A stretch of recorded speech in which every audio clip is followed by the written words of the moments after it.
Hello, everybody, and welcome to Final Show Films. I'm John, your executive producer here, and thanks for tuning in to watch or listen to whatever it is you're about to watch or listen to. In these trying times, we really do appreciate everyone that feels that we are worth their time, and we hope that we're able to give you something entertaining to while away the time as you spend it. We particularly want to thank those of you that feel like we're worth financially contributing to, particularly our $25 and up supporters on Patreon, who are Antitonic, Drevian Alexander, Cat Waterflame, Rowan Parker, and Samantha Bates. Yes, I read that off of a list. Thank you very much for supporting us. I know that in these uncertain times, finances are tough for everybody, so that you're willing to donate to us means a lot to all of us here, and we thank you. That being said, please sit back, relax, and enjoy.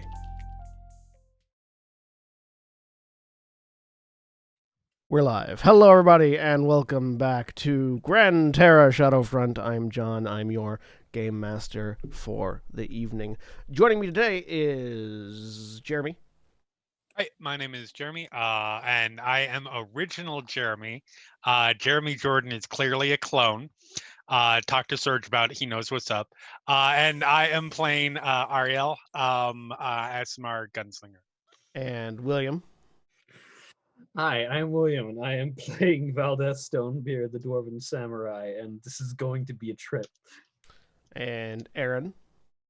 Hi, I'm Aaron. I am playing Carolina, a barbarian made of magic anger, and she's a human.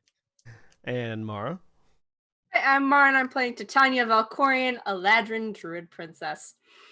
And Cody.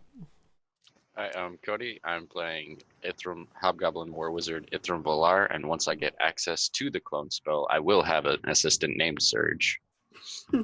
Yes! Yes! Hell yes! And Nikki. Hi, I'm Nikki. I'm playing in a game with multiple dungeon masters, but at least not all running at the same time. And I'm playing Scuzz, your goblin! Ah! Please, Scuzz is his own goblin. Nobody owns Scuzz. He is a goblin of the people. And Jack. Hi, everybody. I'm Jack. I'm playing Gent Minar, the half-elf spellslinger, and all due respect to Surge, I'm actually the one that cloned Scarlett Johansson. And with... I just want to let the audience know how much it hurt me to go out of order just to make Jack the last person. Because I have a system where I do things very symmetrically when I go through the thing, and I intentionally fucked that up, and it hurt me. You took psychic damage. You deserve some chocolate. Help yourself. It hurt. Anyways, when last we left off, the Steelhearts had decided on their next mission, which would be tomorrow after the current festivities in the city end. They're going to be working as guards on an experimental airship flight that will be taking off from the upper airship landing up at the Airship Control Authority, or at the Air Control Authority in Terra. But in the meantime, Titania is going to a place. Yes. So, Titania, you have made your way across the Genties to the Red Light District and find yourself standing outside what a fairly palatial-looking building that appears to be two buildings sort of attached to each other. They have two different entrances, two different signs, but the overall aesthetic seems to have blended together. The building itself is designed in such a way as to look almost alive, as if it was constructed from living elementals. The roof, that sort of there's a design on the roof that looks kind of like a licking flame that goes from one end of the roof to the other end and seems to be made of actual fire, or at least it looks that way. The walls are this particular configuration of stone that looks as if it's actually was grown or formed rather than like put down by people's hands. there is this ever-present like wind blowing around it, causing these wind chimes hanging to ring a fairly melodious background music to it. And there are two entrances, one that enters into the Gin and Tonic, DJINN, and one that enters into the Ifriti Time We Touch. I'm going to the gin and tonic. All right. So you enter into the door of the Gin and Tonic. Inside, you see a fairly interesting and unique sight. There are a number of patrons here. This is a upscale bar where they have a variety of food and drink and some entertainment. And it seems that all of the wait staff are elementals. You see various configurations of earth, water, fire, wind all around, serving drinks, cooking food. There is a fire elemental. It looks like a wildfire in the kitchen, but it is contained into a physical form. There is a water elemental at the bar that is currently very artfully pouring and mixing drinks. And it's a very surreal almost, or actually surreal environment as you step into it. Notable figures are at the bar. In addition to the water elemental at the bar, there is a changeling, and you know it's a changeling because they are in their natural form, which is very unusual for changelings. They have this very bluish gray skin tone and sort of silver pupils with no irises, a white-haired undercut, wearing a very nice dress with some jewelry on the neck and on the rings, sitting at the bar. Or sort of leaning on the bar from the other side, chatting with what appears to be a fire genasi, who is also sitting at the bar. The fire genasi is wearing a very nice suit, like what you would imagine traditional sort of noble attire to be in the city. Dark red skin, as I'm looking for my character to describe it really quick. And the M's. Why can't I find the thing that I made? I have apparently passed over it like 5 times.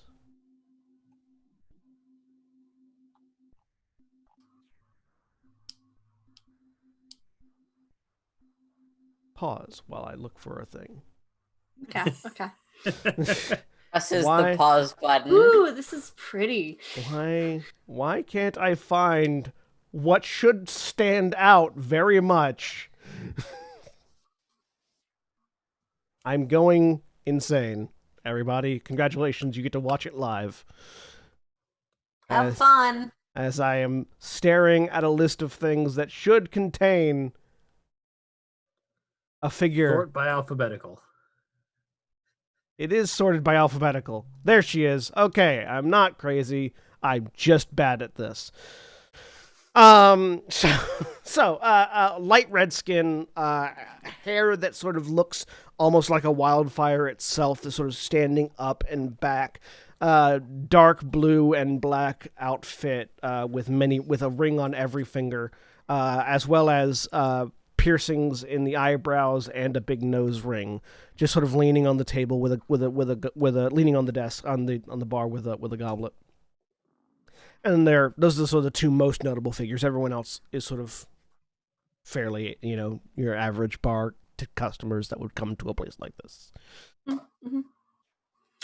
I go up, and sit at the bar next to them. And I'm looking around. How much do things cost here? Because I don't have that much money left. Looking put it on the give me an investigation check really quick. Okay. I'm really good at investigation, and by really good I mean very bad. That's a 9. All right. The cheapest thing that you can see is 2 gold. Ooh. Okay. Well. I'll put down 20 silver for that. Can I get one of those? So the changeling sort of holds up a finger towards the person you're just talking to and slides over.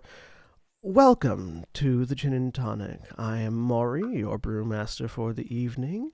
Certainly, you can get a glass of that if you'd so desire. Yes, thank you. They sort of swipe up the silver and put it into a till behind the counter. Turn and say something. Do you speak Primordial? No, I don't. What was their name again? And this was the Genasi? No, this is the changeling. This is a changeling. Brewmaster Mori. Morii. They say something that sounds like a river gurgling. Okay.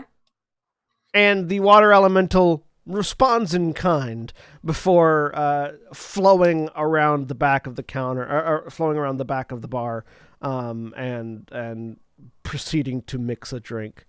The brewmaster then leans on the bar, looking at you. So it brings you to our fine establishment tonight.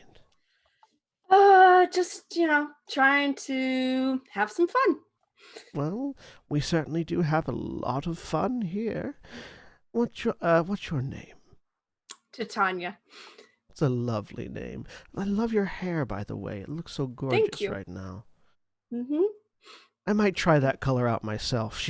They say, as their hair shifts to your color. Ooh, that looks really cool. Literally the only thing that changes.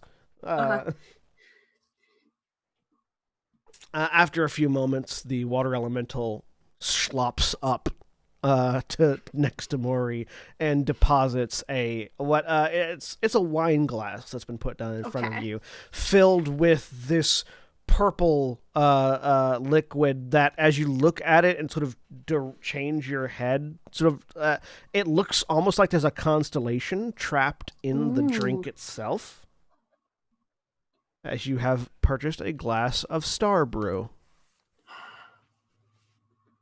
Awesome. I stare at that for a while because it's pretty. Oh, yeah. And I will take a sip to see how I like it. It is it's on the borderline of sweet. Like, it's not quite at that sugary feel, but it's just approaching it. Mostly it goes down very smooth. There's no burn or anything to it. You just get this sensation of warmth radiating out from your throat and stomach as you drink it. And this feeling of lightness, like it almost feels like you are floating a little bit as you drink this. Ooh, that is good. Thank you. We do pride ourselves on high quality beverages. Do you have a favorite? Oh, my favorite shifts. I'm always coming up with new things, and really my favorite is the most recent one I've made. Which is?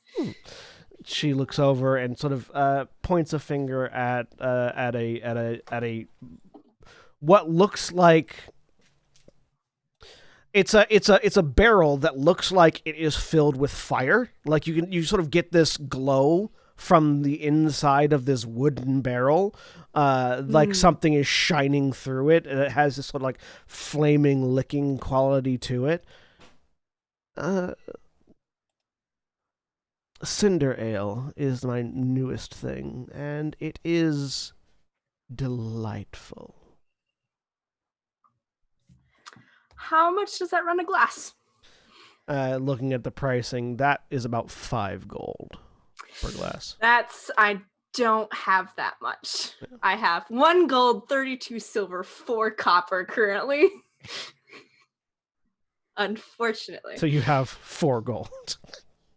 Yeah. Mm-hmm. Yeah. It does look very good, but I think I'll stick with this for now. That's fine. Is there anything in particular you're looking to do on your night out, or are you just enjoying the ambiance? Just, enjoy myself, have some fun. My friends are back at our house and are getting ready, being responsible, and getting ready for. We have a job tomorrow, but what's the point of doing all that work if you're not gonna have fun?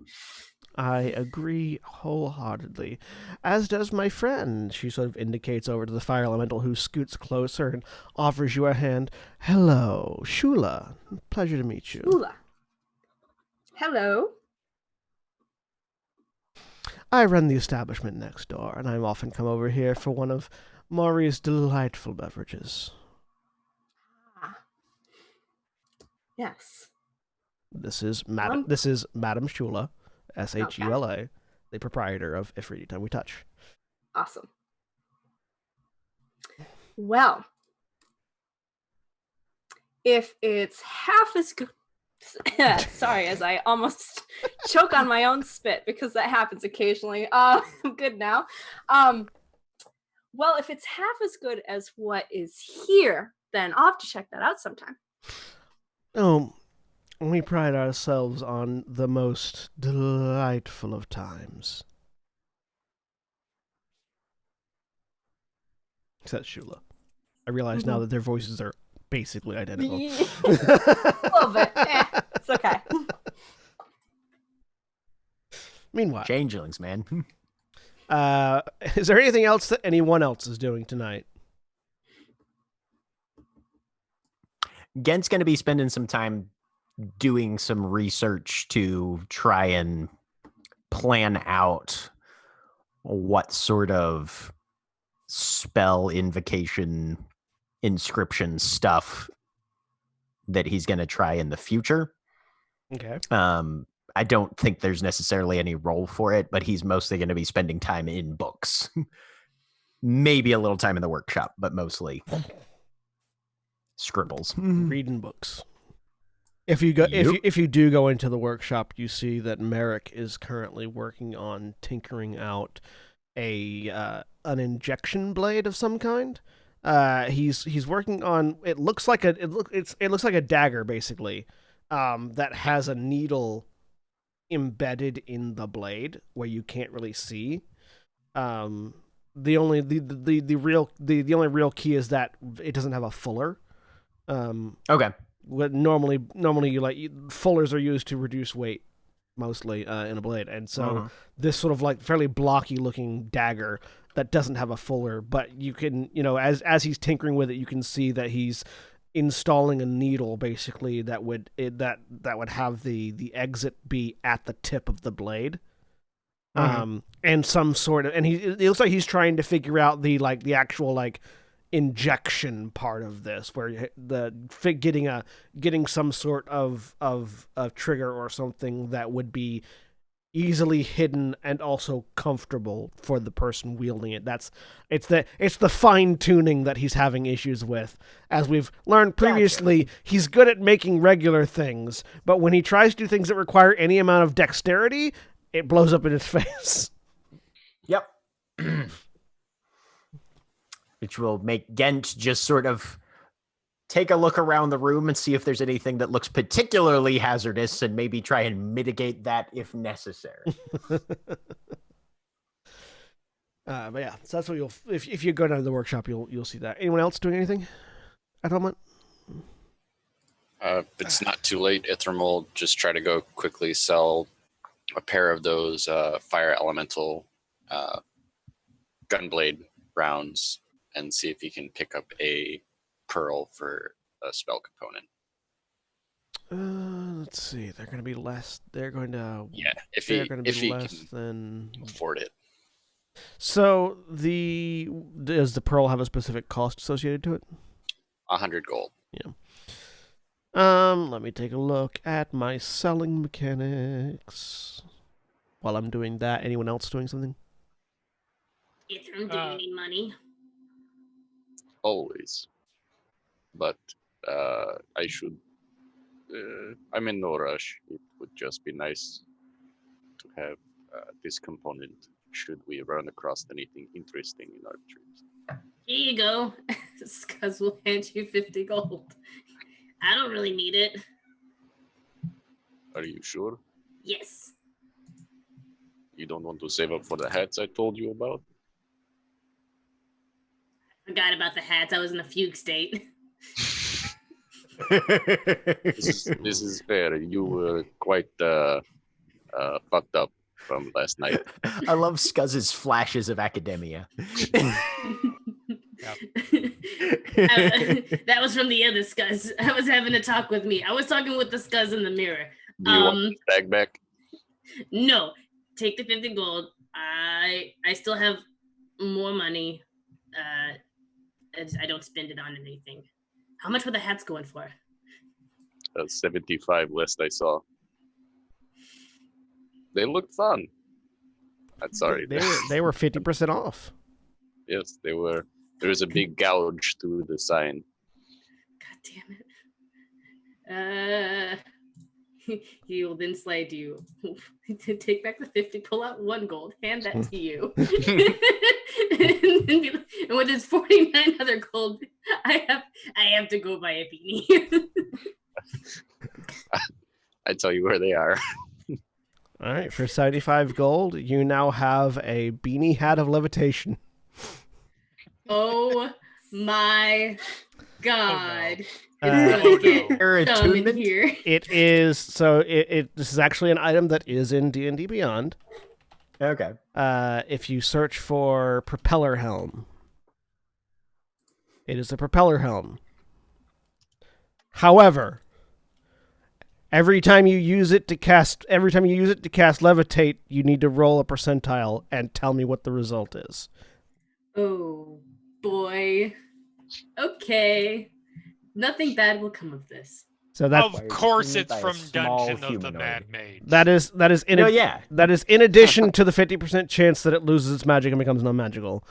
Whenever you use it But it's initially, still a roll propeller a hat. D100. It is still a propeller hat. Yes. That's all I needed to know. It is exactly the red and blue beanie cap with a little propeller on it, and to activate it, you spin the propeller. Scuzz Oh, takes no. off his hat, puts that on, he has his goggles, he's like, I am ready. It does require attunement, so So cool. It takes the hour to attune to it. His name is Gregory. He will ride me through combat. Why did you name your hat after me? It was the first name that came to mind. You're the first person that comes to mind. Oh, Sorry, Jack. that's nice. so Cody, you can sell those cartridges for 100 gold each. Okay, cool. I will do that, and well, if I can at the same place, I'll just trade it for a pearl. If I can't, then I'll go find one of those Yeah, pearls. you can easily find one. Okay, Jeremy. Just spending time probably in, I would say probably the lounge area, with a bottle of wine and a history book. All right. You're so classy. Very classy. At one point, I imagine Scuzz walks through with a propeller hat. I just watch that and goes, nope, and goes right back to her. You hear a wee in the backyard. Look up. No, definitely not. Isn't this Not civilized? even touching that shit. I'm not touching that shit. Valdez probably like stands in the backyard just to make sure Scuzz doesn't fly into anything dangerous. Oh my god. So Gonna be Oh Mason. shit! Did Scuzz like come home and immediately activate the hat? Of course he did. Duh. Roll me a D100. It happens. Scuzz is gonna start racing the mailboxes. 65. Nothing happens. Yay. I mean, it works normally, I should say. Yep. At Would have been hilarious if that thing had lost its magic the first time you tried Immediately. it. It's like a kid getting something for Christmas and then immediately breaking This it. is why it's Oh no, on it's parents. that video of the girl like with the air dancer that immediately flies into the fireplace. Yep. Aw. at some point, as Ariel is reading and drinking, Tilra just puts a small platter of seafood of seafood hors d'oeuvres actually on a table near Ariel for partaking with the wine. Thank you, dear. And any that are left behind end up in Carolina's stomach. It's one of those things where you never see Is anything Carolina happen. having emotions? Not necessarily. There are always Okay. emotions, but there's also just an Right. endless gulf of, oh, food. I will have whatever everyone else doesn't eat. If it doesn't fight its way out of my mouth, I will eat it. Carolina food disposal. Yeah, basically. Excellent. I feel like there is always like a bread basket set aside for Carolina, just at any point in time where there is always food Yeah, somewhere. but it's also more funny if it's like Yeah. Ariel eat half of the hors d'oeuvres and then suddenly they're all gone because they were basket left and beyond. unattended for too long. I just have the cartoon image in my head of Carolina like peering up from behind the counter and seeing these things and just, just like vacuum into the face. Carolina Oh, is she's not that Garfield. subtle. All right. Fair. So yes. Titania, is there anything else you're doing other than enjoying a small drink at the gin and tonic? I'm having as many as I can afford, which I think is 2 more, right? It's 20. It's 2 gold. Two gold each, yeah. Yep. So I can do 2 more. I'm gonna All do right. 2 more. You have 2 more star brews. Go ahead and give me a Constitution saving throw. Okay. Let me just There we real go. quick get my gold here so I don't forget, because otherwise I will. Remove. Okay. Now I'm real broke. Constitution save. Yep. It's a 3. Our character get drunk again. Hell yeah. Victorious I is was right. doing good at those for a little while, and then this is the one that gets me. This is why I called the episode titled Titania Victorious. Yeah, I figured. You just lose track of time. Ah.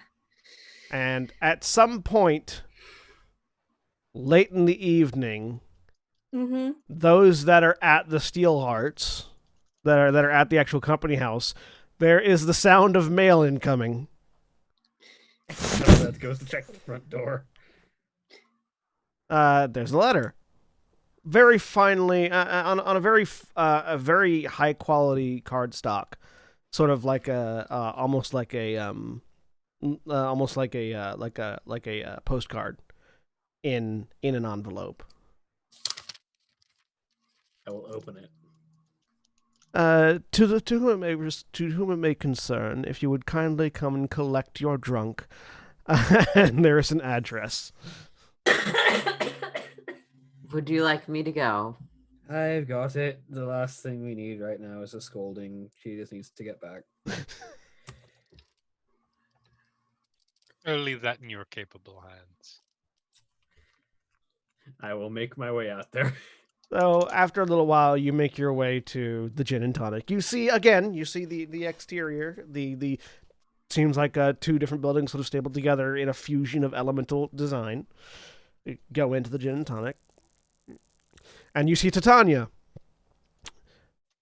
Titania, you come back to consciousness mid-verse in the middle of a song at the karaoke station. Yep. And you've lost where your verse is. Hang on. Wait. And it was, and I'm gonna try and ad-lib something to keep going. Yeah, give me a performance check with Okay. disadvantage because you're drunk. Beautiful. Yes. fair, Brilliant. fair. Yeah. Here, disadvantage. How bad was the singing when I walked in? Not good. But I have proficiency 13. It goes from being not good to just being really off key. See. Valda sort of Very stand enthusiastic. near the karaoke crowd, just kind of leaning on a counter and waits for the opportunity to retrieve her fiance. Eventually, the song ends. Thank you. There is a smattering of applause. You're not certain if it's genuine, or if it's coming I'll from these take people's it. hands because you don't see anybody clapping. I'll take it. Do There's I? su- There is suddenly a dwarf at your waist, sort of. Hello. Hi, dear. Oh, Val. Hi.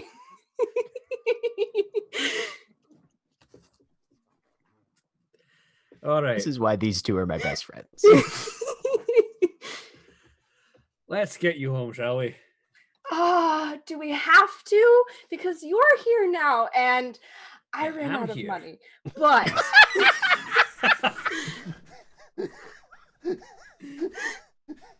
Might have more money. there's really good drinks here. There's one that's kind of got like little stars in it, and it tastes like the idea of grape juice. If grape juice was good. Valdez looks over at the Or counter. Next door. How much would it be to take a bottle of that with us? 20 gold. I will put 20 gold on the counter. You have a bottle of Star Brew. Thank you. I will hug and kiss you. The bottle actually looks like it has like a starscape in it. It's kind of weird because as you move the bottle, the stars don't move. So it's like you know that effect, like if you have a green screen, you pan the green screen over, and Yeah. the viewport is very clearly moving, but the object in the back is not. Cool. See, That's something to examine later. Come on. I was sent a letter to retrieve you, presumably by the lovely mistress of this establishment.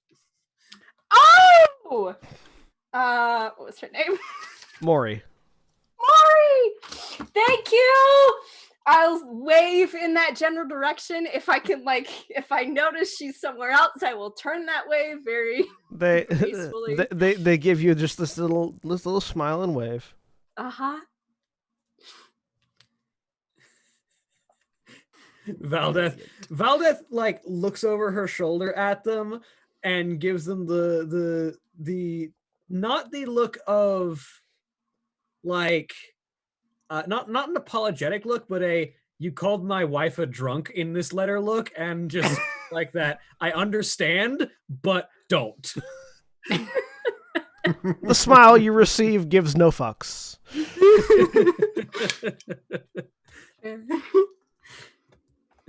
And you also see the unusual side of a changeling in their native form as opposed to somebody else's form.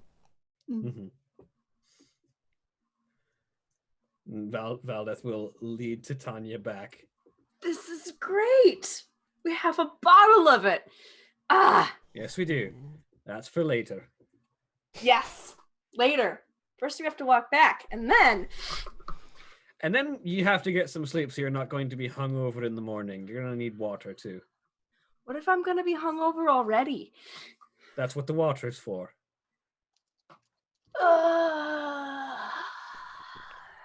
Thanks, sensible. See, the thing about Dwarven Constitution isn't just that we're able to hold our alcohol well, it's that we always remember to drink water.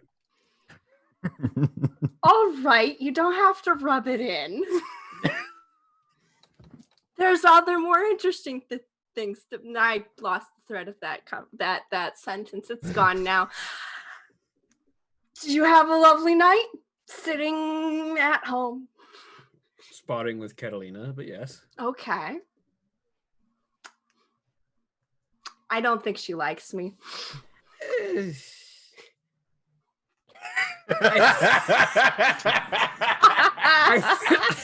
Length of that goddamn. How can I think you'll grow on her. Sort of like your spores. Like Like a moss. fungus. Mm. Fair. Eventually. It'll But- take some time. Yes. So before they get home, Okay. Gent comes down from his room Mm-hmm. on his way to the workshop, sees Ariel there, pauses. What are you reading? Insert history here that I literally did not even bother to think about.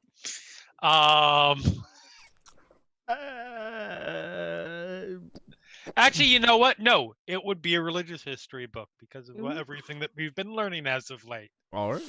The history of deities and that sort of thing. Oh, that's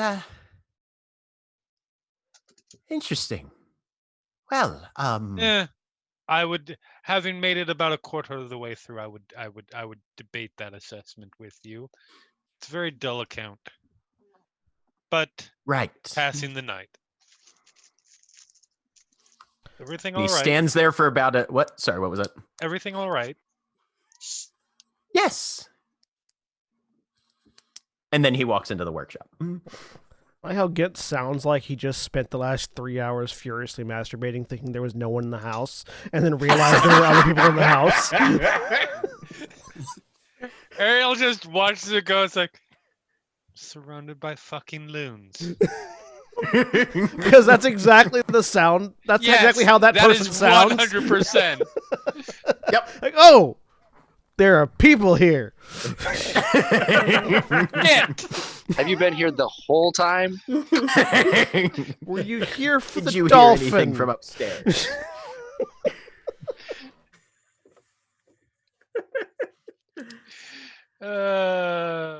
Someone walks in the other door. Why did I hear a dolphin earlier? That was weird. Don't ask. Don't ask. Don't ask. You don't want to know.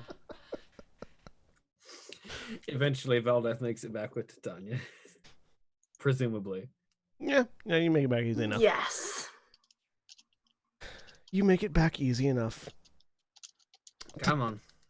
Hello. Oh, bloody hell. Let's get you some water. Yes. Yeah, no, definitely water. We have a bottle of stars. The constituent was you had paying the money if you were going to be incapacitated in the morning. So if you drink your water and you're not hungover, you get to get that gold back. Yeah. But Well, we're gonna be on a we're gonna be on a ship. Sir? Where I can't spend What it. time is it? It's about 11 o'clock. At night? Yeah. Okay. Damn it.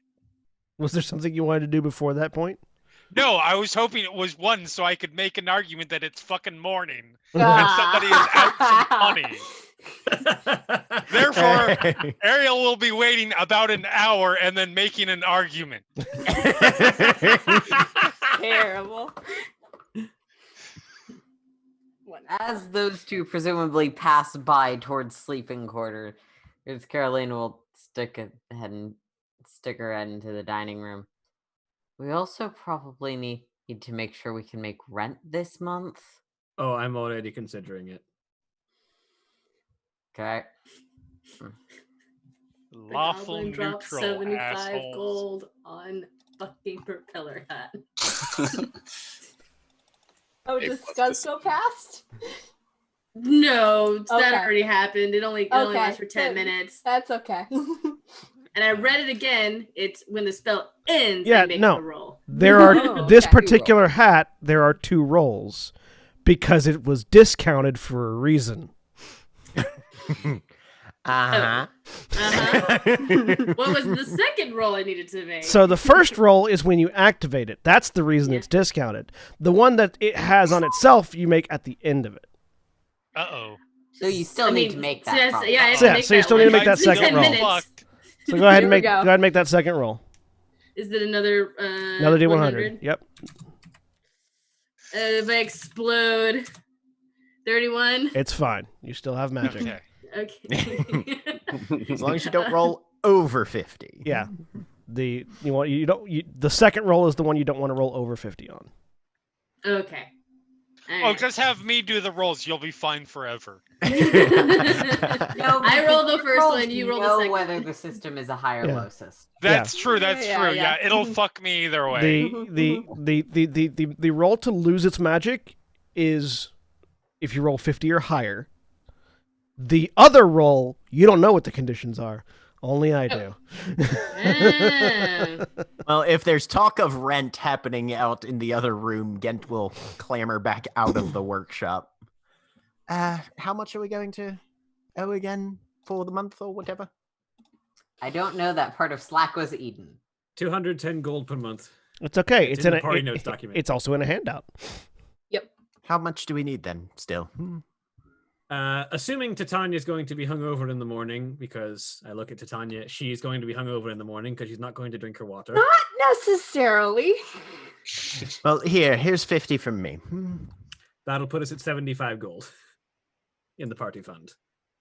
Getting there. And do I know how long we have till the end of the month or the likely It's payment currently the date? It is currently the 15th. We Okay. have 30-day months in Gran Terra, so Oh, okay. So it's halfway through the month and we're less than halfway there. Awesome. We have a job that should be paying out tomorrow or the day after. And we Reasonable. could probably skim some off of the individual money each person gets for that. I was just thinking about it and realizing that in the long term, it might be better to have rent dues due regularly as we get paid rather than eyes drift over to Titania with all due respect and deference. Some people spending all of their money on magical ingredients or drugs. And those of No, us who you're quite occasionally right. would like a new sword picking up all of the debt. But Carolina will fork over. How much gold do I have?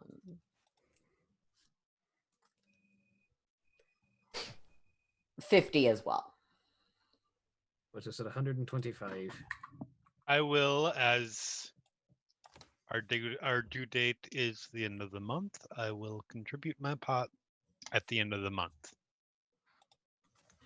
Good to see you were listening so attentively to my opinions. I heard your opinion perfectly well. I simply disagree. Ooh. I'm gonna go outside. As soon as she's out of the room, she has 47 minutes.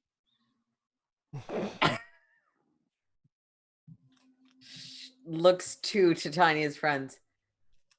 Should someone go with her? Oh no, I'm not leaving her alone for like more than a minute. That's all. That's what. as you get into A minute may be too Right. long. as you get into the kitchen, you realize that Tilra's ahead of you, and has stopped Titania in the kitchen with a platter of hors d'oeuvres. Ooh, I haven't eaten yet. That was probably a bad idea. I'm sorry. The other you're room. going to What be did I tell hungover. you about drinking on an empty stomach? I'm not sure I want to hear that from you yet, Gent. They didn't have food there. I want to go outside. They did have food there. and You just didn't look buy at the- any. Yeah. I Also, we're explicitly saving my money noted- for drinks. I did explicitly note the fire elemental in the kitchen. That's fair. That's fair. I want to go out and look at the stars. That's fine. I'm going to be here with you. Okay. We have Kieran, could you food. make sure that there's a ewer of water in Titania's room? She's going to need it. It's a fun one. You mean Tilra? No, it's specifically Durin because he's the one Oh, who okay. handles. Okay. Right. Tilra's giving people food right now. Certainly, my lord. And he will Thank you. he will get up from his reading position and go do the things that he does. You guys never actually see Durin do anything, but things get done. Durin doesn't look like he's doing, but Durin does. He's a Exactly. butler. He I butlers. was going to say, Durin is the consummate butler then. Always there when you need him. The joke Getting was stuff the amount done. of D's next to Durin. That was it. That was the whole joke. Contractually obligated. 1 + 2 + 2 + 1 + 1. Yeah. Yes. A bottle, sir. A bottle. Butless. God, I need to see that again. I watched it like a month and a half Oh, ago. it's It so was just good. it was just as good as I remember. We should do a Final Show Films watches Yes. where we do Yes. like We we do should. like a I've been watch wanting along, that for fucking ever. specifically with Clue Yes. though. Yes. Yes. Specifically with Clue. Dude, like that's the thing now for studios. They're just doing watch-alongs Yeah. with directors and shit now. Anyways, They like to pretend that's news. hey, it's something. So, presumably, everyone passes out at some point, Yep. unless there's At anything. 12:01. Carolina will make an effort to stay awake for this bit. At 12:01, I go to check. I'm staring up at the sky. I go find appropriate people. Is like, money's forfeit. It's the morning.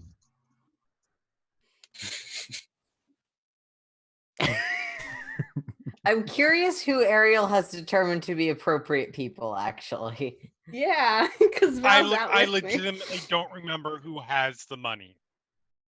No one. I just Tanya just put it on the I table. don't think anyone took it. It's just I on. It's It's ju- I just think on it's the- just been Still sitting there. on the table. Yeah. Oh, Yeah. Unless So anyone appropriate took people is it. probably whoever happens she to be in the literally room. just sticks her head out, looks over at Veldis, and yeah, it's morning. And I go back and I sweep the money off the table and go put it in the collective pot. Okay. You know that's not how that works. That is absolutely how it works. We did not specify terms. It is morning. No, it's midnight, actually. There's a reason it's called night. It's midnight 01. I like how the Next day, it only is people that are early morning. I like how the only people that are concerned about this are not Titania, who already forfeited it and didn't give a shit. Yep. Yeah. Look, somebody is concerned that people might be overly understanding and compassionate about this, and they don't give a fuck. Thank you, Val. I'll lean against your shoulder. As I look She up will at the lean sky. her head on yours. It's really big. The sky? Yep. There's windows on the second floor, right? Only on a few rooms. Yeah. And we're out in the garden right now. Yeah. Is where like leaning Titania up would have against the wanted to fence. go. Yeah. Yeah. Yeah, no. Only the Yeah, outside no. the outside Yeah, no, rooms would have windows. It's because it's on the roof. Sorry. Yeah. That's all. He's Beautiful. clamoring around trying to figure out which window Okay. to crawl into to not disturb people. Beautiful. When Discuss realized that his Well, room is on the inside of you've the got house and has A no choice window. of 5 bedrooms. Hmm? All right, I'm sorry, Zoom wait, seems to be John. having some issues because everyone has suddenly just My started. internet's cutting out. My internet connection is unstable. Some. My internet Yeah. connection is perfectly fine according to OBS. Zoom. Yeah. Me too. I'm not dropping any frames. Yeah. I think Zoom Zoom is is having That's some Zoom problems. being stupid. But Titania, you can see, is not currently in her room, so maybe her window. Yeah. Oh, yeah, no, Yes. Zoom is fucked. Zoom seems to be having problems. Yep. We're going to go on a break so we can restart our Zoom session. We'll be back in just a few minutes. Please stay tuned for these commercial messages.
And we're back.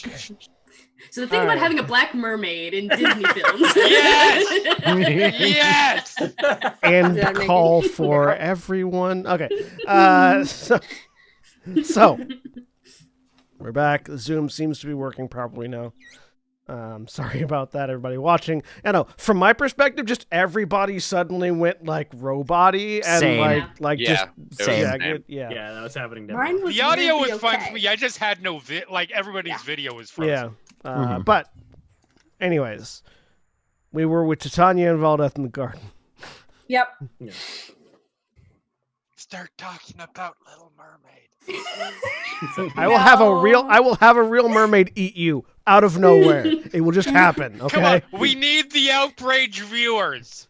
It's just like No, if suddenly we the wanted garden to is do that, underwater and we you're being should have eaten by picked mermaids. The mermaid mission that none of us are equipped for. That is Yeah. also totally fair. I mean, the, I la- know the it last sounds- sta- the last Tanya can statement. be a Disney princess without referencing mermaids necessarily.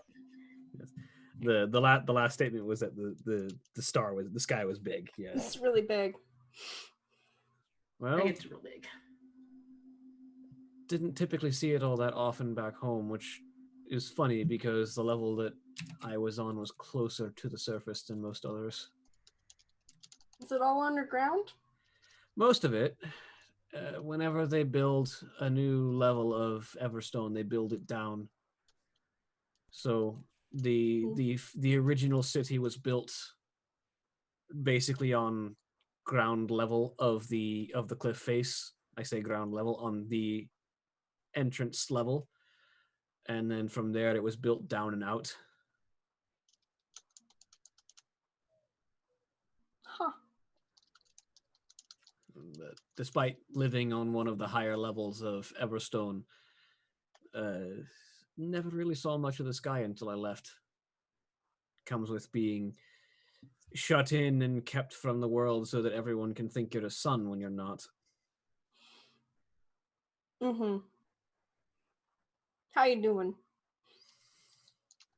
I'm alive. It's about all I can really say right now. Titania's suddenly from New York. How you How doing? you doing? How you doing? Yeah, but there's more to life than just being alive. I know I'm there is. alive. There's absolutely more to life than being alive. Unfortunately, that's all I've got right now, aside from loved ones around me, which is definitely not nothing. Good. So is Titania saying that life needs things to live? Shush, I was God getting to it, damn and now it. you ruined my Oh, Why I'm Why sorry. would you do that? God. I fucked up. Jack. I'll have to do a new one. Can't make a wisdom saving throw. No, I'm s- 10! Makes sense. Okay. yeah. Hmm. I don't know. I just want to be happy while we're doing stuff, and that was intense. It was. It was definitely stressful. But we're alive. So nothing Yeah. too bad happened at that point then. I missed that last bit. What was it? I said nothing too bad happened at that point then. We're all alive, same configuration of limbs. Yep. And I get to see the night sky. So it's all a plus. Good. I'm glad. All right. I think I'm ready to go to sleep. We'll tuck into this bottle tomorrow. Well, when we get back from the trip. I don't know how long the trip's going to be. Okay. Deal. Mhm. Drink some water so you're not hungover in the morning. I will. Do it and put a ewer up in your room. Just drink on it as you go to sleep. Will do. Now I go inside. I'm serious. Everyone thinks the dwarves can just handle their ale. Water. That's the important part. Every dwarf has a flask of water in their beard. That's the secret. Like a hidden camel pack. just like pulls out a straw. It's like the Constitution's a thing, sure, and the poison resistance helps, but the water's how they always survive. Which is why Tyrion dwarves are at such a disadvantage because they shave their beards, so it's just they don't have any place to hide it. Traditional dwarven redundancies. And I go Everyone's inside and so go to sleep. I drink water. Drink water and go to sleep. Anyone else fucking around at night? I know, guys, you were scrabbling around the roof for a little bit. So he got up there and he was like, okay, I'm on the roof. How do I get inside? Through a window. Excuse me, sorry. He goes and climbs through a window. Yeah. Right. He finds a window and he goes through it. We'll say you go through Ariel's room. Okay. Oh no. he tries very hard to avoid the bed. It's like a rabbit squirrel gets in the room and climbs on the dresser, kicks a few things off, and then I've goes had out the that door. happen. Yeah, it's not good. So Ariel, when you get up to your room, you open the door. It looks like, for one, the door wasn't locked. If you had locked it previously. You get in, and it looks like a cat got loose in your room. The bed is pristine, though. Didn't touch the bed. Everything else, unfortunately. You played the floor as lava with your furniture. I'm sorry. Just stops, looks around. Well, that makes sense. Nothing's missing. It's just been knocked over.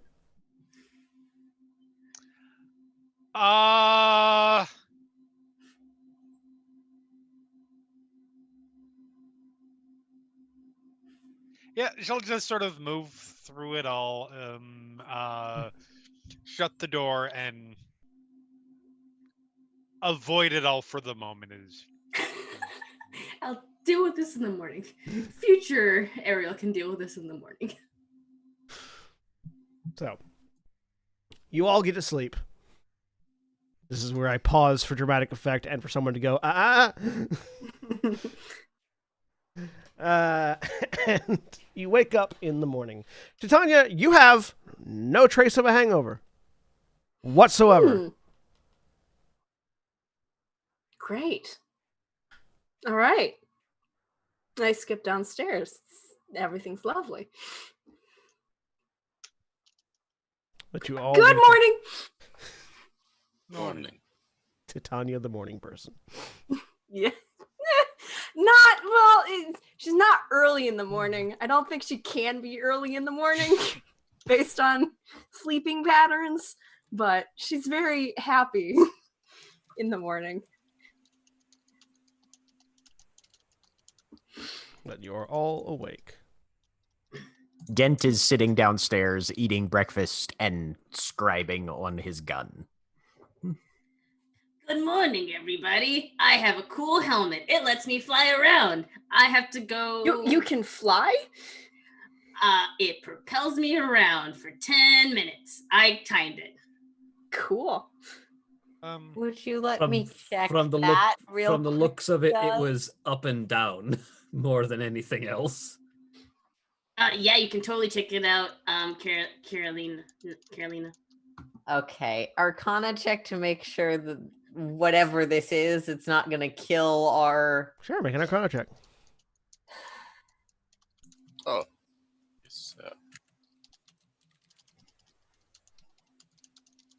Yes, I know Ephraim could do this better, but I'm trying. yeah, no worries. 12. I mean, you both can check out Skuz's helmet to make sure that it's seems not like going to a- blow up on his head. It seems like a propeller hat. Like you've seen these occasionally in town. Nothing inherently bad about it.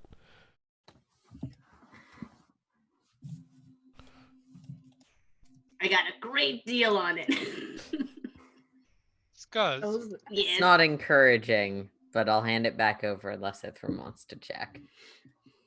Unless Scuzz, I have.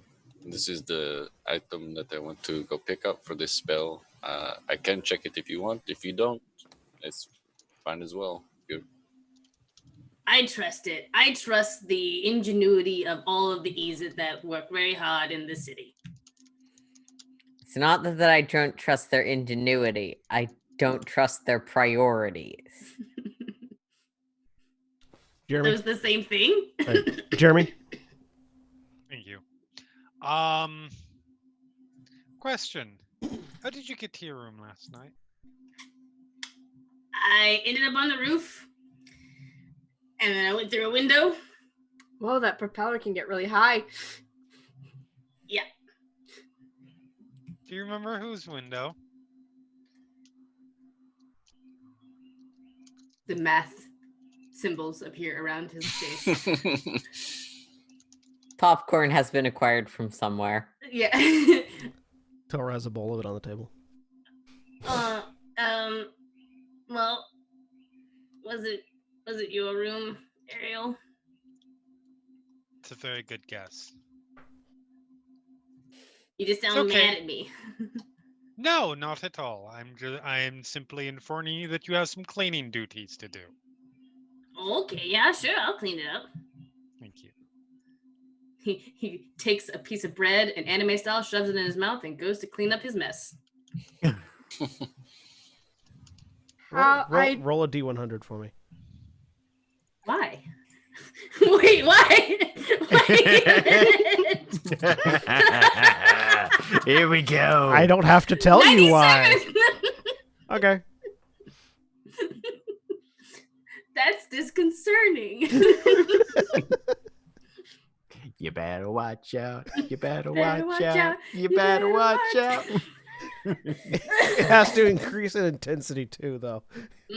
This camera shaking. I'm trying not to spike my mic too much. Appreciated.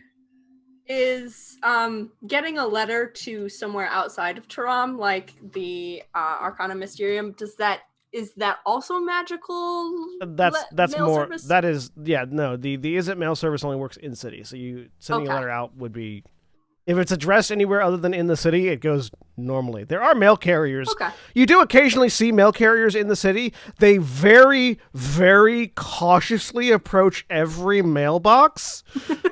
It's gonna bite. It's gonna blow up. Hi, thank you for describing my job. But there Just are mail- imagining. It's just like it takes about 5 minutes for a mail carrier to thoroughly get the mail at each stop, but there are mail carriers in the city. Just imagining all the mail carriers now walking around in EOD suits. Right. They can't afford that is the problem. Yeah.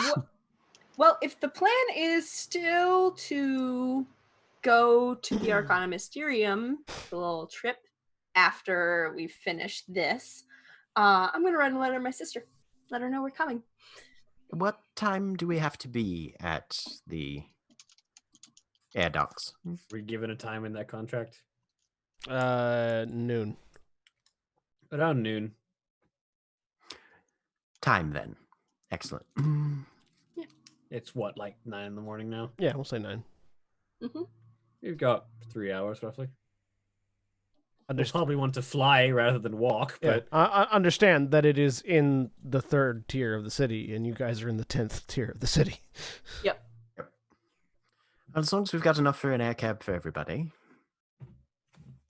Yes. I really should put the air cab fare in the party notes. 2 gold, right? 2 gold. Yeah, 2 gold each. Or Is that standardized or does that change? That it does change, but not on a short-term scale. Like when it changes, I will tell you. Okay, let me just put the fare rate under the I- range. Got plenty of time to take the boats, though. Poor. Yeah, I don't have any.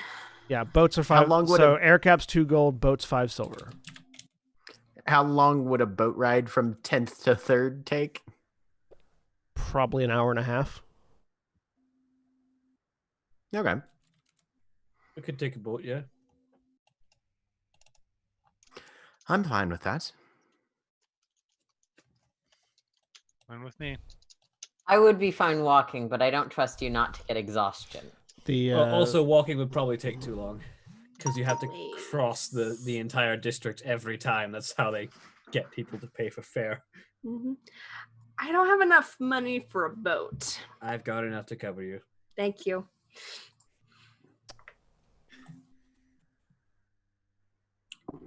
Yeah. So and taking a boat also works because Calahabari is the river and air authority, so Okay. it's the same place.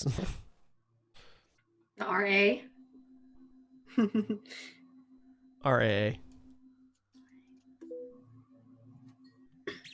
All right.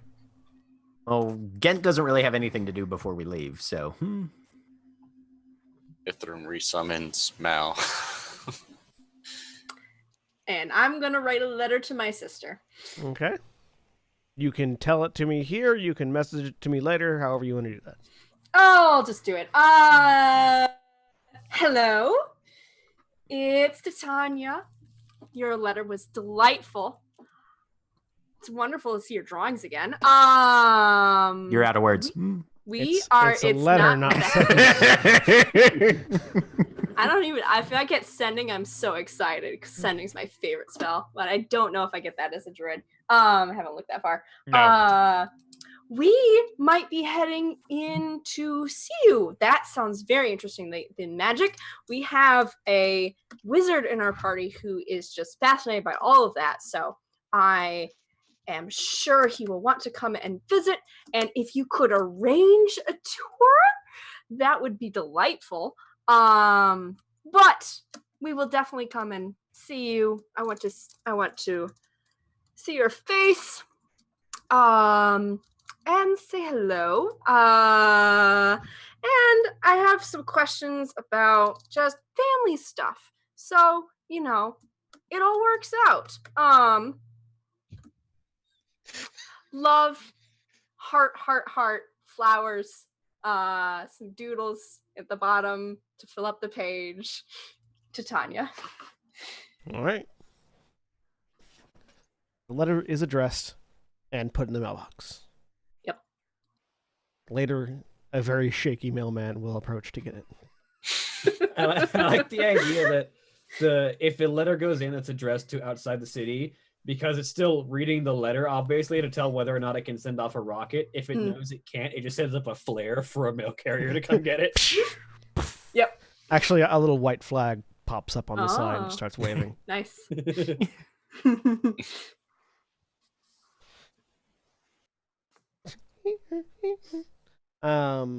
Anything else? Is anybody else doing anything before you hit the river? How clean is Ariel's room? This is important. It is 97% clean. Cool. That's cleaner than Scuzz has ever made anything he's ever lived in his entire life. Beautiful. Satisfactory. He'll take it. That's it.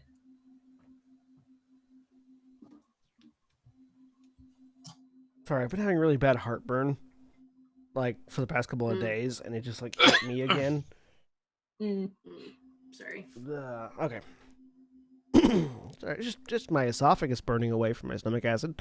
No big deal. Every now and again. No big deal. Touch with a pregnant lady who used to get it Yeah. for at least 6 months. Oh yeah. So, yeah. So I feel your pain. you head to the river, get a boat, 2 or 5 silver each. Puts down 10 silver. And as per usual, you flow upriver, because in Terra magic trumps physics. As it should be. Where get lifted up the waterfall, continue on. Eventually arriving at Lex, third layer. Going up the layers, for the first time for many of you, going up this many layers at the same time on the boat, you sort of see you start to see a gradual change that eventually turns to a drastic change in just sort of the layout of the city. Around the city is pretty uniform up through the first 5 layers, or the last 5 layers, I should say. So 10 to 5. Everything is fairly the construction materials are fairly the same. The way the building layouts are fairly the same. Like there's some individual design as you go through districts, but it all looks like the same city. When you hit Nosha, which most of you have been in, all of you have been in, I think, actually, at this point, there's a little bit more variety to the construction, but this looks like it might be the edges of the same city.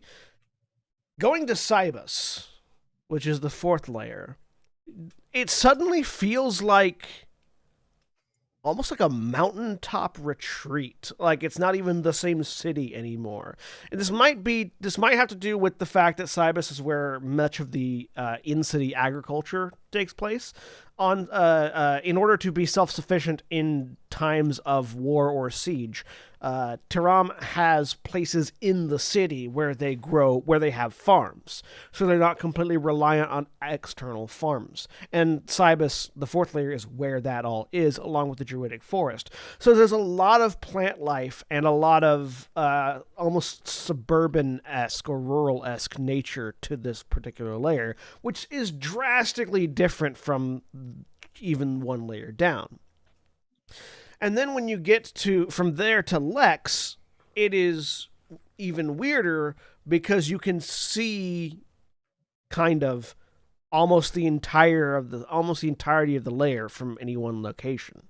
It is not the smallest layer, obviously, because there's 2 more above it, but it's very weird for those of you that live in Gentis to see where you can see from certain parts of the layer from one end to the other, because it doesn't loop around, the loop around the mountain isn't as large.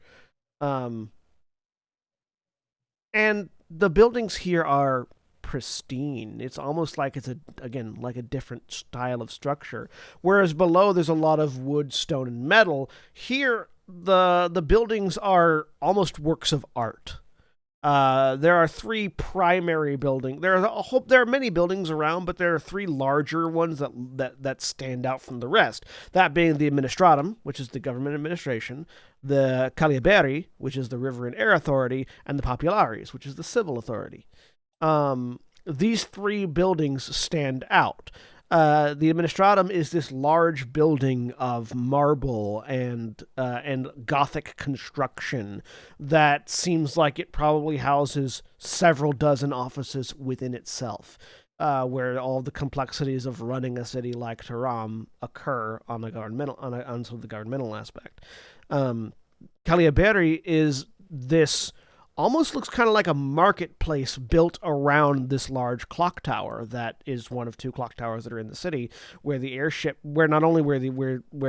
docks are, but also where they commission a lot of these boats that are used on the river, and where they sort of control the traffic through the city.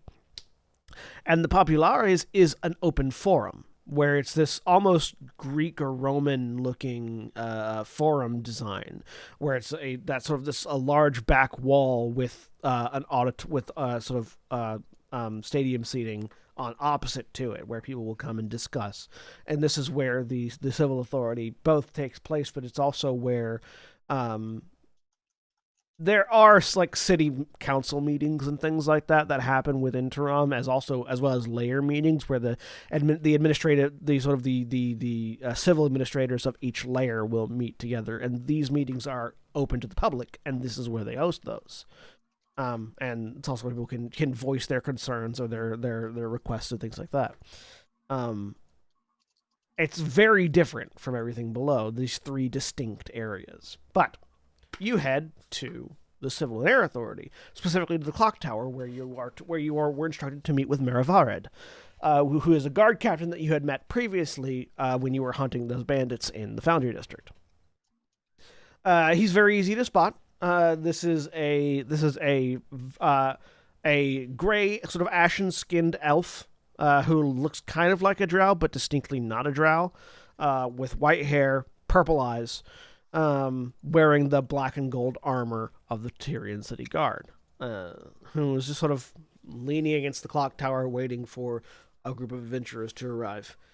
As the group of you approach, so this would be Koenig's Steelhearts, right? That is us, eh? Yeah. We're here to sign on for the airship job. Yep. We're waiting for one other group. There are two grift companies on this. As soon as they arrive, we will head down. All right. That hazardous, is it? No, it's just we like to be cautious. Experimental technology, particularly things like this, you never know what'll happen. And also, we'll be flying over the mountains, and there have been reports of Drake sightings in the mountains. So, yeah, always good to be Suppose cautious. we should check and make sure that we're all prepped then. And Gent is going to very specifically now load all of his weapons. Good idea. Valdeth adjusts the quiver and the heavy crossbow on her shoulder, Can we see it from here? or light crossbow. Yeah. The airship? You look up and look around, and all you're seeing right now are normal airships. Normal airships, airship design in Gran Terra is fairly universal. The design hasn't changed very much over the years. They are typically a large boat-like structure that has four pillars extending from them at the corners, basically, and those pillars contain four large crystal pylons.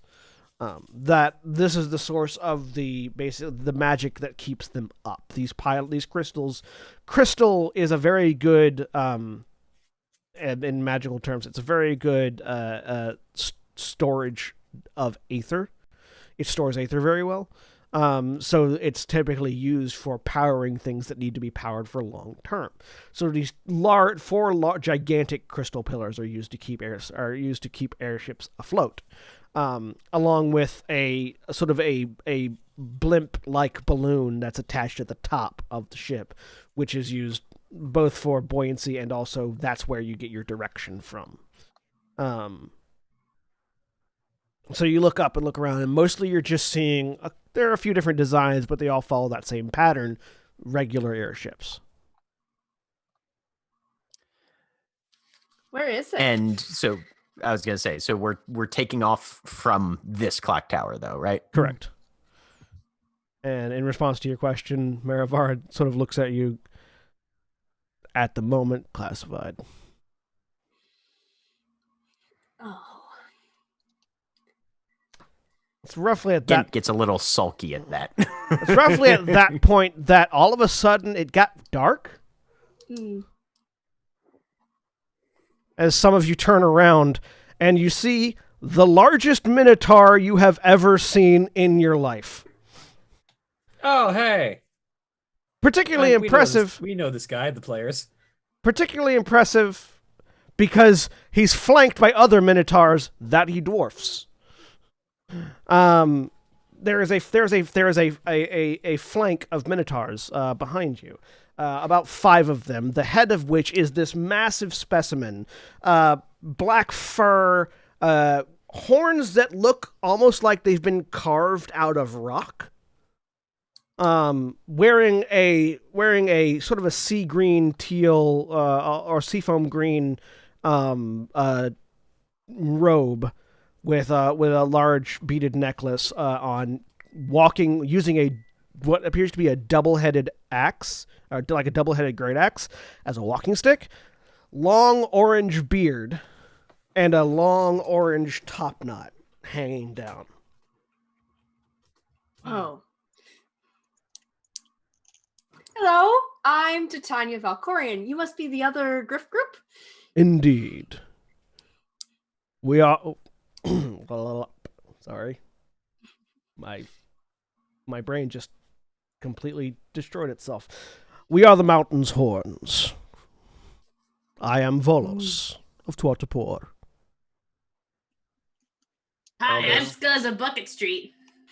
Valdez Stonebeard of House Stonebeard at Everstone. And for... Oh, go ahead. Ariel. Hey, Rolf. Nice to meet you.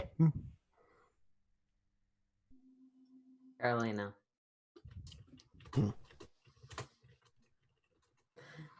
Ithram.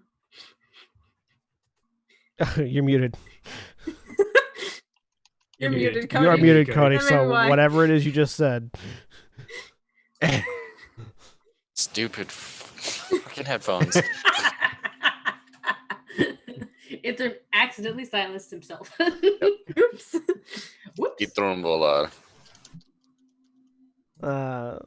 Pleasure to meet all of you.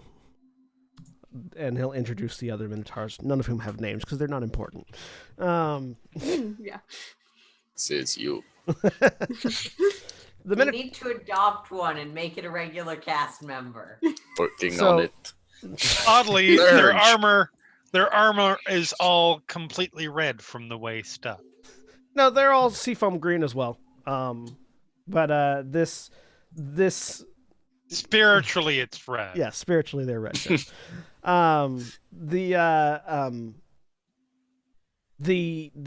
They are all wearing very similar armor, the sort of like robes with a bit of leather reinforcement. But to give a size comparison, most Minotaurs, and indeed the other 4 Minotaurs, are between 8 and 10 feet tall. This one tops 14 easy. Before you count the horns. Yeah, that's 3 times as tall as me almost, so.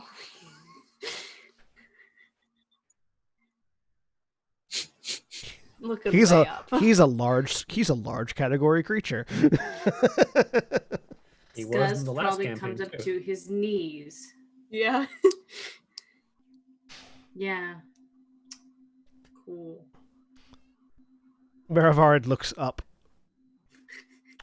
Right. Well, now that you're all here, and you can tell he's trying to think of how are we gonna fit him through the door. Same, dude. Same. I have spell for this. Block and tackle. Know your spell on getting someone into the air. Oi, Scuzz, Yeah. lend him your hat. He can float his way up. No, it's my hat. I paid for it. No, right. Also, it can't be attuned to a large creature. I know. It can't be attuned to a medium It creature. would look so silly. No, Teeny little ser- propeller hat. No, seriously. It's just Scuzz, literally like, wrapped around his nose. Volus looks down. Don't worry, I have ways of fitting into tighter spaces. To know. My appreciation of this person just went up a notch. I'm not playing that character. So I gotta say something dirty right now. Right? But no, it's there. It's in the atmosphere. I'll bet you can, buddy. Maravard turns and leads you all into the clock tower. Weirdly, you don't actually see Volus bend over or crouch, but he has no problem getting in the door. Magic. Fucking Arcana check. Make an Arcana check. Yeah. Gent's gonna do that too. That seems legit. Also, I should roll a die at least. Trust. Yeah. 17. Just out of professional curiosity. 12. Can I use my secret knowledge? If you want. Oh, I will Cool. roll Arcana I'm as gonna well. make that resource. There you go, Scuzz. Scuzz got it. Scuzz got the correct answer. Scuzz, I know Scuzz, exactly. very clearly, Scuzz, the world is just warping around him and everything's fine. That like this. Yeah. He has such a presence that no mere door is going to stop him. Fuck yeah. Duh. For the rest of you, you actually watch, and as he moves, he sinks into the ground slightly and comes back up. He seems to have some ability to merge with the stone beneath his feet as he moves. Well, that's cheating. That tracks. Fine. Interesting. Yeah, I don't care. Elementals can do it. Well, they can do it fully. They can't necessarily make their ankles go away for a round. But you're eventually led to an elevator that, again, Volos fits into. Maravarid is watching this whole thing with a look of, did I take something? I must have taken something. Something happened this morning, and this isn't real. I don't know if It's Scuzz okay. and Titania are having the same mental thought bubble going on, but Scuzz is trying very hard not to climb this person in the most like primal, like tall, must up. So Scuzz is at least 13% cat. Got it. Or squirrel. Has a backseat Or squirrel. or somewhere in there. And the elevator kicks on and begins to go down.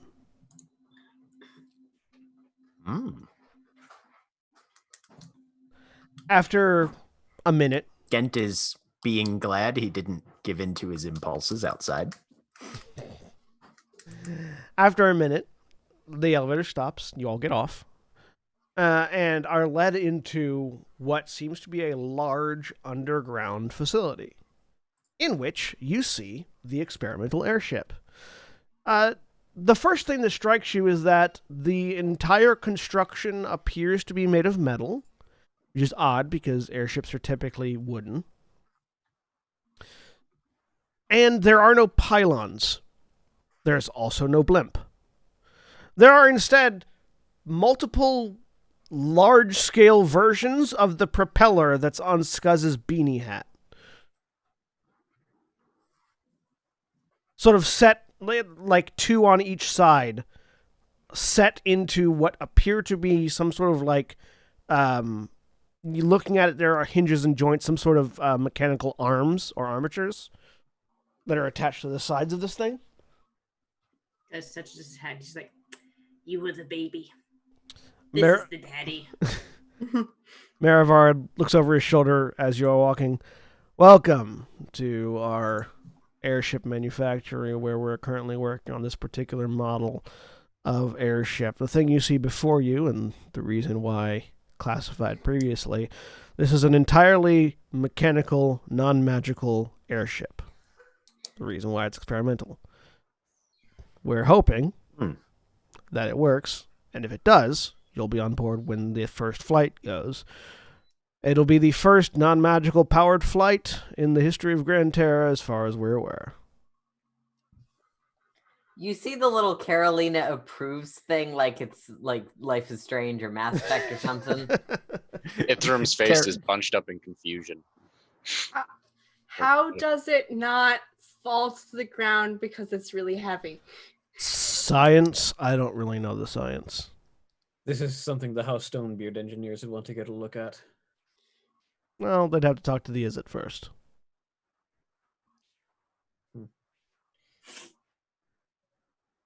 It is at the moment. It is at the moment. It is at the moment named the Akundalar. Yes. Great. That went over my head. We're doomed. Yeah. We had a previous game where the name Akundalar was used for a ship. Don't worry about it. This is fine. This is a good I see. thing. So Ithram's just standing there kind of looking confused. Well, not so much confused as not so much as how it might work as to why you would. Okay, what its good. Yeah, purpose is for. because Gent's going to lean over and just go, because they can. Fair point. That's how most of it works. That's literally the only explanation I can come up with. Because if you can make something that works entirely mechanically without the need of arcane assistance, it becomes much more reliable in the awkward state of magic in the world right now. This is fair. Any It's, magic fields, also. Yes. The engineers of House Stonebeard have been working on stuff like this for a long time, but they've never really tried to get into aviation because, well, we live in a mountain. Well, come on. I'll introduce you to the artificer in charge, and you can ask them any question you want. I'm just here to be a liaison between you and them. Just interested to get going and see how this thing does in the air. Yes. Lead the way. So you see, there is quite a large crew of people working on this thing: Vidalcan, humans, elves, goblins, all manner of Izzet, all of them with the Izzet logo on their uniform somewhere, tinkering, working around. And Maravarad leads you to one in particular, a fairly tall, well-built, and well-muscled woman with hair, bright red hair that is currently completely braided. Like, you know that, what's it called? Where, like, all your hair is in a braid, one single large braid. The giant French French braid. Yeah. braid? French braid. I guess that. French braids are when the hair is against your head. Mm. Like, all the hair, like, on the sides, on a braid that starts here at the top of the head and then goes down. Yeah, That it's kind of the braid. French. Yeah. That's French braid. Herringbone. long red hair in a very tight braid like that, hanging down her back, wearing, sort of very comfortable looking gear that's meant to be working with your hands and stuff, looking at a set of plans. Maverard approaches. Artificer Carwin, here are the Griffin companies that you'll want to brief, and they might have questions for you. At least that one does. And he sort of points at Ithram, the one that was looking the most confused. She turns. All right. Hello, welcome. I'm Artificer Carwin. I am the lead artificer here on the Akundalar project. Pleasure to meet all of you. Charmed. Hello. Stonebeard at your service. Name's Scuzz. I'm excited. These are the Steel Hearts. Volos and the Mountain's Horns. Pleasure. Well, we're about to get our first test run going, but if you have any questions really quick, I can answer some of them. How does it work? Well, she begins to talk. Make an intelligence saving throw. Yeah. I'm not the engineer of the family, but I'm going to try. 15. 15. Why hey. not? Carolina likes rubbing in everyone's face that she does. Oh, not. it's 24. 9. Nope. Your intelligence is pretty solid there. Pretty solid. 22. All right. Nice. So the only people that understand what she's saying, Got waiting for Ariel's roll. All right. because even though you have knowledge in other stuff, Yeah. fighters but you- don't get intelligence saving throw bonuses. Well, and also this is a larger scale engineering project than anything Yeah. Ariel's ever seen before. That's true. Plus, Ariel's not a Marvel scientist. She doesn't know all the science. Okay, that is also a very fair point. I feel like the intelligence save is mostly to absorb tech jargon. Yeah, because it's really hard to parse what she's saying. But Carolina and Gint are pretty much the only ones of the group able to understand the gist of what's being said, which is to say, they are basically.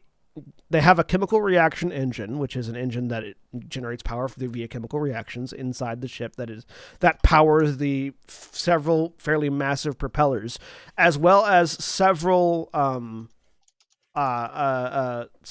like buoyancy bladders within the vessel. The reason it's most of the size that you're seeing in front of you is buoyancy bladders, not actual like space inside that you could get to.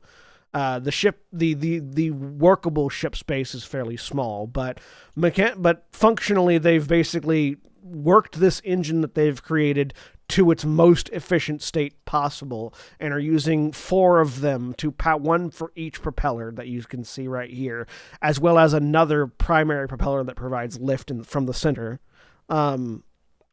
To give it lift and movement. So basically, it's an entirely mechanical reaction using a chemical engine, chemical furnace, basically for each propeller. Yeah. So it's like strapping propellers to a hot air balloon. Kind of. Cool. We've made a Zeppelin. Yeah. Titania gets none of that and begins to have her eyes glaze over.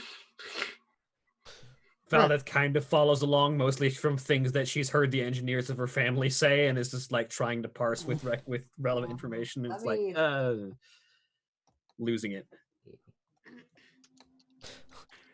Oh, that's very interesting. So, how long till launch?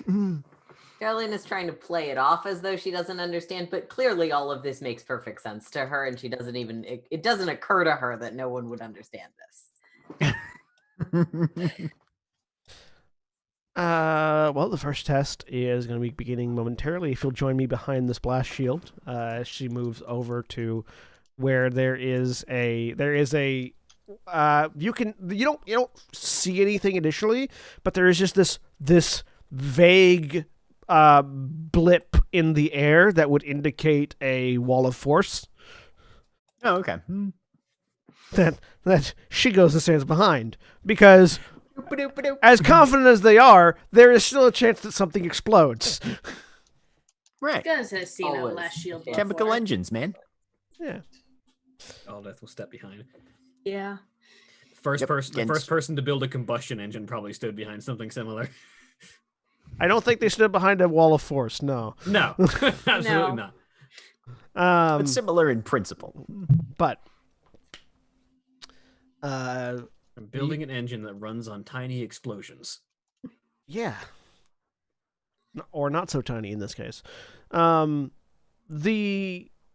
a series of calls that go out throughout the facility, and the large minotaur behind you sort of just crouches down behind the wall of force, and the propellers kick on. You all see these massive propellers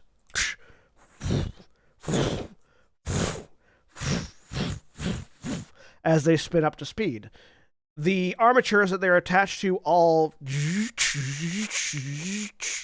reorient themselves to open out to a much broader spectrum as they maneuver and unfold. And you have this quartet of propellers all on and spinning up. A massive amount of wind force just gets pushed past the wall of force that you're seeing. The long top knot on Volus sort of begins whipping around in the air, as it's the only part of him that's not behind the wall of force. And there is just sound. Lots of it. As you are all effectively standing in a wind tunnel right now. Right. But nothing seems to explode. Nothing goes flying off. There are no Wilhelm screams heard. Then again, you wouldn't hear them anyways. And after a minute of operation, you hear a ka-chunk that echoes throughout the room, and the propellers slow down until they stop. After putting a finger in her ear and wiggling it a little bit. Sorry, Jeremy, you were saying? That's a thing. Carwin sort of wiggles a finger in her ear for a second. Louder than anticipated notes pad the walls. But that was a successful test. So we'll be taking it out for a flight in the next... Takes about an hour and a half to get everything ready. So, if you would, keep an eye on the entrance. Make sure nobody comes in here trying to steal this at the moment, but we're going to go get it ready to fly.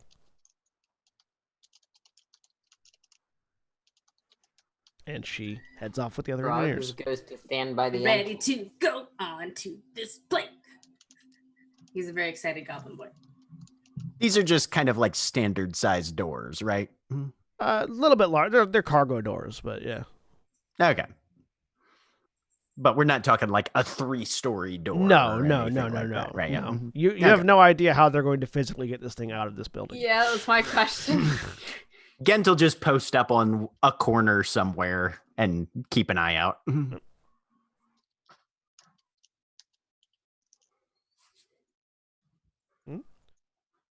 So, Well, You all post up. Volus and his minotaurs also find a location to sit and observe. Y'all can give me perception checks. Sure. And do. 10. Ears are still ringing a bit. 18. 7. Oh, why did it? Oh, Natural 20. 18. So you're all keeping a watch and a listen.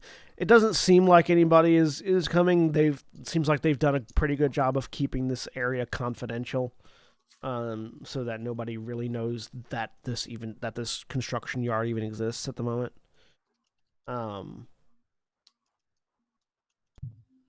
But yeah, there's going to be an hour and a half between now and when everything is ready for takeoff. Is there anybody else, any conversations you guys want to have before that time? It's because it's like a child at Disneyland right now. Yeah. All right. Valdeth is just sort of looking So basically, around. very irritated at having to wait in line. No. Oh, His, okay. eyes are big and bright and shiny and starry-eyed at this giant thing, and this is the what a lovely day sort of feeling for him right now. Valdeth is sort of taking around and sort of like looking at the environment of the machine and just sort of like taking like mental notes to write down later. Like not understanding all of the technical jargon, but understanding enough of the like physically what this thing is doing and what they're doing it with, and sort of like just trying to keep a mental note because this is information that might need to be updated. Sure. All right. Yeah, Gent would honestly probably pull out a book and make a few very basic sketches. Yeah. Did you get any of that? I ask. To who? Who? Ghent. Of course. Yes. No. You see, there's chemical reagents, much like an alchemist would use. Okay. What's a reagent? Yes. Substance, material. There's Okay, chemicals. Stuff. Right. There's non-magical stuff. And when you mix it together, Just off on the side, just pinching the bridge of her nose. Not. when you mix it together, it produces energy, kind of like a fireball, but smaller, more controlled. And the force that's put out by that sort of reaction is what they call it when two things mix and there's a change. Isn't that how babies are made? Similar, but similar in principle, but very different in effect in this case. It's moved to temple massaging. But basically, it's a simple process of taking force from one area and having some sort of mechanism to translate the contained force into a particular type of motion that you're hoping to achieve. Isn't And that then like they're your gun? Yes, but my gun pushes something in a line. This one Okay. is going to make things go in a slightly more circular motion in order to generate lift. Yes. It looks like a giant dragonfly. I mean, a bit, yes. Dragonflies have different physical vectors to them, but it's not a bad parallel. Whereas the dragonfly's muscles provide the energy. In this case, it's a mixture of chemicals that provides the energy. Wasn't your gun like had a fireball in it? This just seems okay. Yes. And the first tests of actually turning it on more or less went fairly well, although it was louder than I anticipated. And now we're going to see if the second one though was where your face got shrapnelled. Yes. Well, I'm very certain that and he kind of sucks his teeth a little bit. That wasn't the gun, that was the ammunition. And these folks are more skilled engineers than I am. So one can assume that their creations are a bit more durable and safer than At that point, what is my first attempt, let's be honest. Ariel, Carolina, Titania, and Scuzz, Mhm. you all see what looks like a really large metal cone attached to a complex series of mechanical pieces off to one side, not currently attached to the airship. Kick on. And there is and all of you hear a really loud roaring sound from that area as just a large jet of flame erupts from this thing. And you see things behind it go flying, some things that weren't secured. Rattles for a bit, holds steady, and then there's another chunk, and it powers down. Oh, well, that's fascinating. Right? Remind me, by the way, Geralt. Scuzz, stay away from that cone. Okay. Remind me if we're ever back in Everstone, Geralt, to show you the Guardian turrets at one point. I'll look forward to that. I think you'd be fascinated. It's probably my family's best work. Second best. Aww, that's really sweet. So, after an hour and a half, an artificer of Vidalcan comes up to you. All right, Steelhearts and Mountain's Horn, if you would all follow me, we're going to be loading onto the Kundalar and getting ready to move for takeoff. That was actual Scuzz reaction. He's just like, ah! They're just vibrating. Very excited. He's so excited. His background right. is ease it. He like this is the Yeah. thing. This is like it. So, Is it, though? Yes. Oh boy. You all get on the ship. There's a series of like ladders built into the side of it, like sort of cut out of the sides, that you use to climb up onto the deck. There seems to be additional like ramps and things that can lower for cargo area, but they are currently not using those for whatever reason. Gen's going to be a show-off and just walk up the side of the hull. With your boots of spider climb, sure, or slippers of spider climb.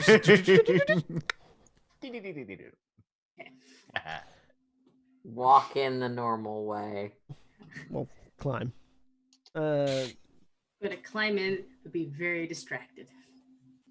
But you all get aboard, including the Minotaurs, who don't seem to affect the ship's balance or anything at all. That's good. It's called the Akundalar, but we're currently standing on the high wind. Is it the high wind on the high ground? Do we currently have the high ground? We do currently have the high You're ground. yes. literally below ground right now. This is not the point though, John.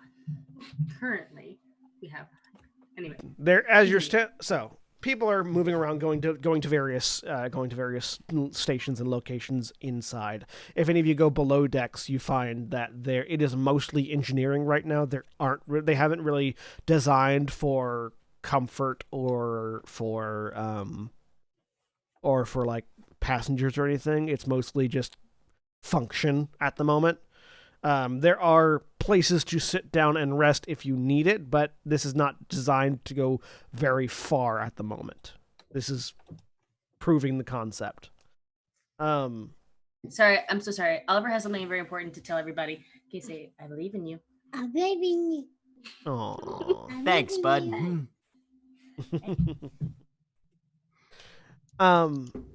And as you're getting yourself situated and prepared, there's another chunk that you hear, and this is followed by the sound of an earthquake. Not the feel, but the sound of an earthquake. as there is just rumbling all around you. Anyone that looks sees that the far end of the building begins to swivel out. Oh. That makes sense, I suppose. Should have guessed that. Doors open. And you see through that sky. You don't see any city, you just see sky.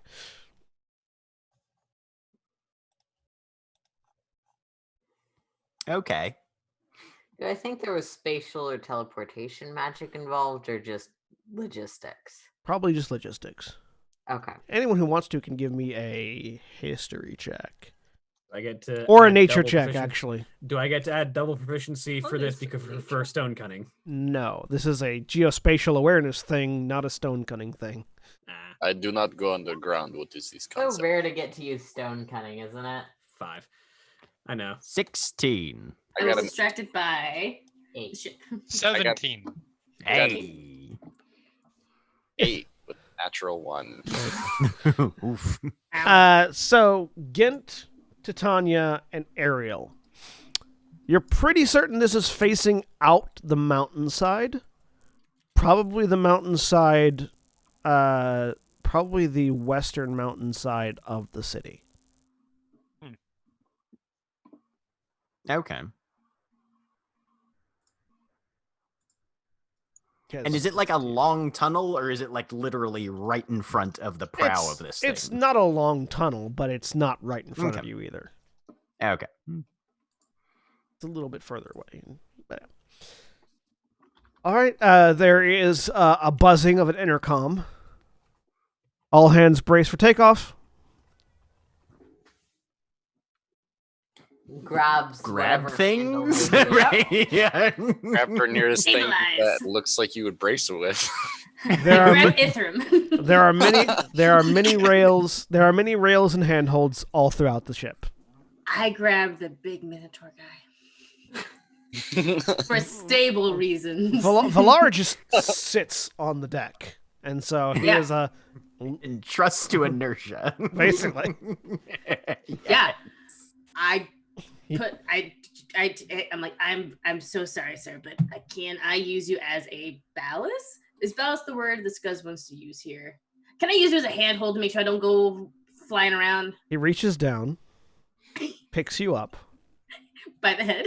Just by the shoulders with like Okay. his thumb and ring finger, perfect. puts you on top of his head between the horns. Sometimes you gotta grab the bull by the horns. And now, Gus is the happiest boy. It's Disneyland for Gus and now that right you're this close to them, this is rock, not bone. These horns are Ow! made of stone. They are not made of bone. Oh shit. They don't just look like they're made of stone. They are made of stone. Man, you are a one chiseled dude. Thank you. There you go. God damn it, Nikki. That's not. Valdez I have grabs to on- catch up. I wasn't here last Thursday. Valdez grabs onto one of the rails and just holds on.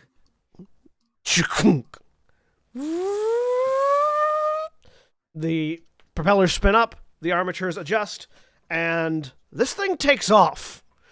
And it starts off slow and easy as it goes, and then once the tip of it breaks the mountainside, it just hits.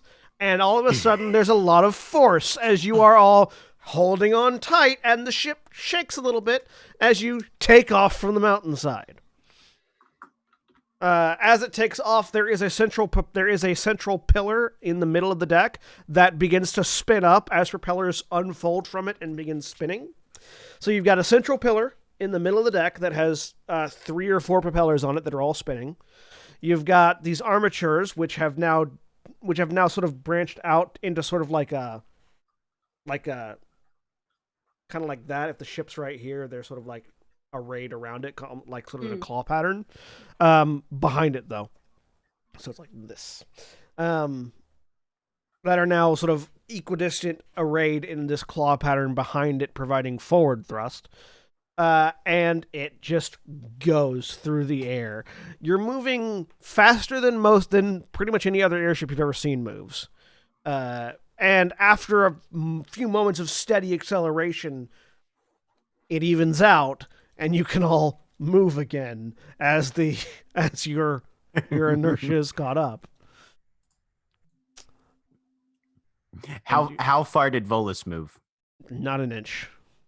Damn.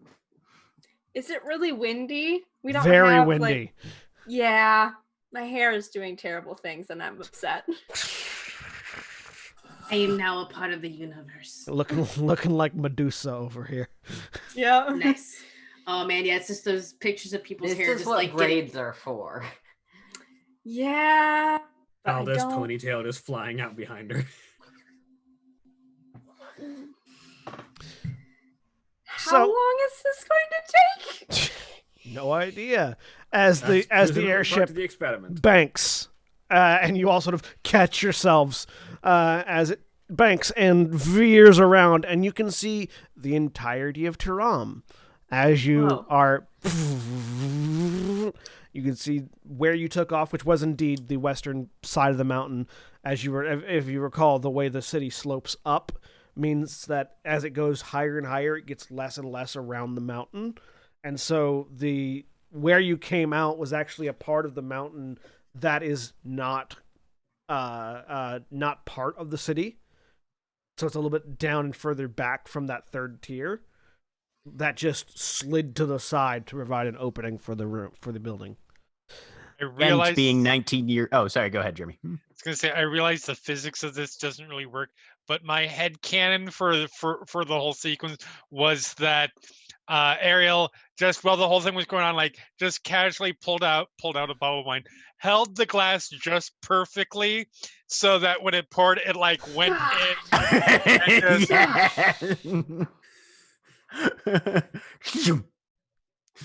Gent, being 19 years old, is leaning over the railing to spit. Can I grab Gent with my hand that's not holding a railing? Sure. Jack, do you want me to make a grapple check or? Sure. So you try to spit, and the problem is you don't have enough force in your mouth to get the spit far enough away from your face before you no. continue past it. So you spit on yourself. Oh no. I'm not facing into the wind. It doesn't matter where you're facing. Like Okay. it gets out here and then splashes on the side of your mouth. Like you can't. Oh, okay. You Yep. physically don't have For a enough from a force to lateral? spit. Yeah. Yeah. Mm. That's actually probably good. That means it didn't have quite the acceleration necessary to go like a bullet through your head. So Carolina reaches out but doesn't put much force into it, so Gent can slip away. You're gonna die. Be professional about this. Darlene, we're all going to die. That's Against hair is over here. Yep. mhm. Yes, but it That's reflects badly probably wise, upon actually. our employer's likelihood of paying us if he splats out of the airship because he thinks it's funny. You're not wrong. I scooch over to Ariel with the wine. Do you have another glass in there? What? How on earth? Oh, not you on- can we're have the not on glass. the I'll earth take anymore. the bottle. You hand me the bottle? The- I Okay. hand you the glass. Oh, I keep the bottle. okay. The ship slows down and begins hovering. You see the armatures adjust so that now the propellers are pointed down, since they're spinning in the way that pushes rather than pulls. So now they're pointed down to provide additional upward thrust as the ship comes to a stop. You then hear over the intercom, braking test successful, brace for second ignition. Check everything real quick because I know we're gonna move, and Yeah. I actually no, never mind. I won't because I don't think Titania understands physics that well. That's Things will okay. happen. When you go to sit, Ariel just pushes the glass up so you down it very, very quickly. Ah, How did You What is a sip? you don't see the armatures move, but you hear from the back end of the airship. grabbing onto things again? All of a sudden, the airship rockets forward much faster than it was going a minute ago, which was already really fast. This time, Volus does lean back against the ship. Yeah. Manic goblin laughter. Legs flailing in the wind. A couple of you put two and two together and realized that cone thing that they were testing was another engine. There's another engine. As this thing just goes, rockets over the clock tower, over a few other airships, and over the mountains beyond Tehran. You have a feeling that drakes aren't going to be a problem because they wouldn't be able to react fast enough by the time the airship was past them. But you guys are here for safety precautions, so, you know. Right. Thanks, Ariel. The wall of light is rapidly approaching as the engine suddenly cut off and the propellers shift to do what you as players will understand as a handbrake turn. Oh my god. The worst turn. Our pilot is excited. Given Who's the pilot? Is it a goblin? Because that's the only Can fucking I- reason they would pull this shit. Sorry, Aaron. infer Sorry. if this is a predetermined route or a lol, let's see how far we can take this bullshit. It's working. It seems Let's open it up and see what happens. this seems like a stress test. Okay. As Yeah, well, no, I'm from what stressed. you're- It's good. I understand that it is absolutely a stress test. My question is if it's a stress test being decided in the moment or predetermined route for stress test. Make an insight check. Cool. Having made the pilot from the game that this guy that the ship was in, Never I mind. feel like this is how he would drive it. Not certain. Yeah, probably. So the handbrake turn goes off, and the ship stops inches away from the light wall.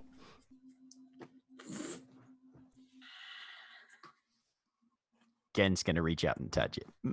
Your hand, Really? your hand goes through it because it's just light. Right. I check my armor for dead bugs. There's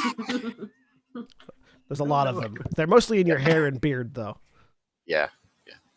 The group of us are the picture of professionalism. Two people drinking, one reaching off the side to touch it, one Listen. in person taking notes on the academic secrets to bring back to their family. I mean, we're not drinking to excess. Speaking to de-stress. Also, they're all mental notes, so Look, I'm pretty sure if you were on a crash test job and you pulled out a bottle of wine, it wouldn't matter how much you're drinking. Yes. I mean, if Feel you like were on a Ariel crash started test it. job, and if you're on a crash test job and you weren't drunk when you made that decision, I question a lot. The Money is intercom, money. clicks on again. Prepare for agility maneuvers. Brace for ignition. I just casually pluck the glass and go away from Titania. Refasten my Well, grip put them and try away. again to grab Gent before he gets himself killed. She tries to grab your hand. This Aw. is she's kind of freaked out. I loop my belt into the nearest rail that I'm next to. Scuzz pats Volo on the head. Safety Like, straps, are you man. okay? You okay down there? I'm I think fine. I think in the similar vein to Ithram, I think Valdeth actually like leans up against the back one of the rails on near the center of the ship and loops her greatsword strap through it. Oh. Yep, like a that's seatbelt. pull away instinctually. Okay.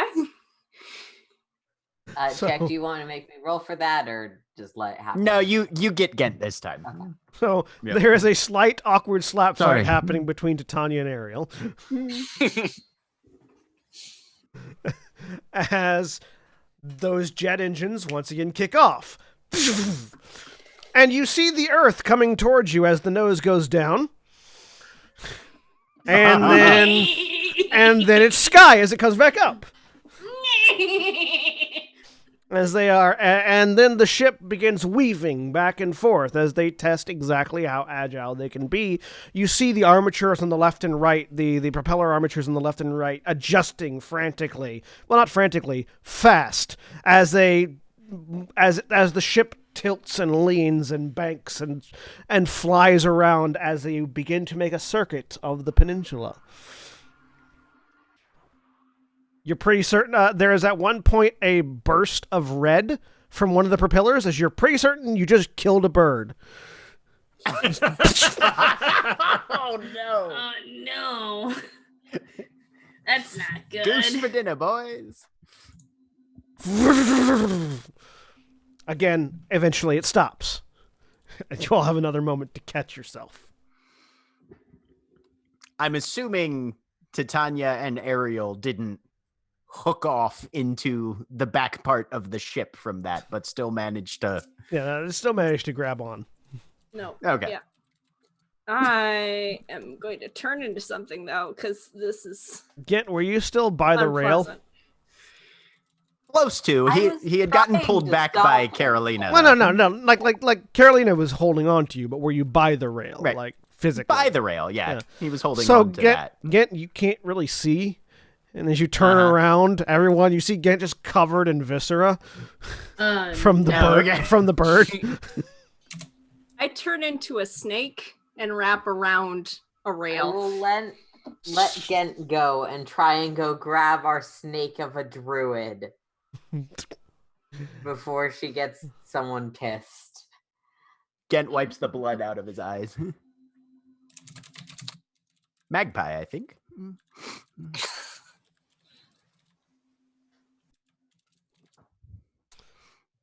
Don't listen to the chat, everybody. By the way, just It's okay. We don't as We much as don't I generally acknowledge chat on stream. yeah, as much as I appreciate the enthusiasm, we don't do the you can pay for things to happen in chat because that's a one shot thing, not a campaign thing. That way lies I can't see madness. chat. That way lies madness. my friends are being goofy. Sorry. It's okay. I have an eye on it. So where was I? Bird. Right. So yeah, Gent wiping his face. The intercom kicks on again. And return voyage initiated. Brace for ignition. Titania, if you want to Holding head a over snake here. in one hand, gripping the rail with the other hand. Yeah, it's just she's wrapped around your arm. She was doing that around like a railing or something. Mm-hmm. Basically, like just full body hug a thing is what she needs to do right now. So It's fine. And if it gets bad, I can just squeeze a little bit and get rid of your hit points and you can come back.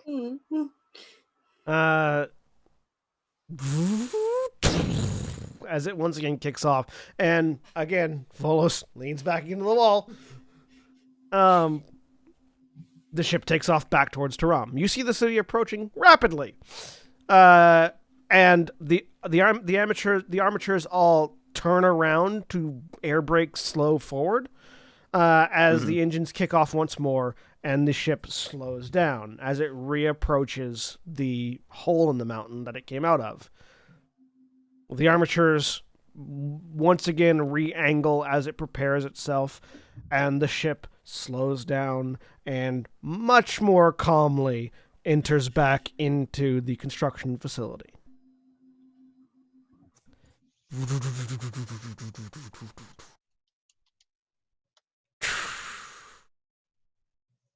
And the ship goes quiet. Maravarid, who has been clinging to a rail for dear life and whose hair is fucked right now. Well, sorry to have wasted your time, he says to you. It's all right. We get paid for this. Thank you for this opportunity. This was quite an experience. It's been very informative. Is there anything else you would need of us right now? Nope. Payment will be waiting for you up top. I'm just gonna. Have a lovely day. Yep. Yeah. Best of luck with Wonderful. your research. Mhm. And I'm heading out, still carrying Titania, unless she has changed. Oh No, hasn't. Okay. We'll do the little like snake petting thing where you run down the scales. Ooh. Volos You Skuz is reaches still up, on the Minotaur. Okay. reaches out, grabs Skuz, puts back down.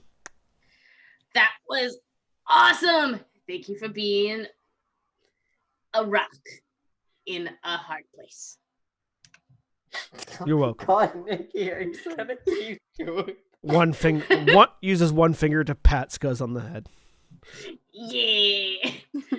Valdeth unhooks her great sword from the rail she had it lead through. Seeing the one finger tap Scuzz on the head, I check Scuzz for a concussion. He looks a little rabid, but otherwise he's fine. He's like if there's any way we could sign up to do this again, I'm ready. Let's go. Ariel appears next to Carolina, and there is a conciliatory glass of wine held up for the snake. The tongue flicks out. Smells like wine. Yep. After that, Carolina's gonna take the glass, and if Ariel doesn't stop her down it. Yeah. As you guys get off the airship, Maravarad looks like, that this is my home now, basically. Like he's just like, Right. I'm living attached to this rail because if I let go, I will die. Yep. Do we see Well, Carwin they've at all? learned to use seatbelts in future tests. Do you see who?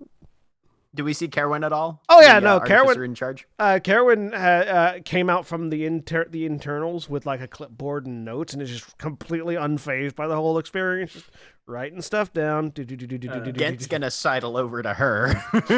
And Valdeth will probably walk near Gent. You mentioned questions. Is it all right if I ask just a couple? Sure. She continues writing. Economic overhead on these sort of things. Are we likely to see a fleet in development, assuming everything's turned out successfully, or Well, is this kind of a one-off? The fuel efficiency wasn't nearly to the level we'd like it to be. We burned through way more fuel than we were intending to, so we'll need to either refine our process there or figure out a way to get more of it.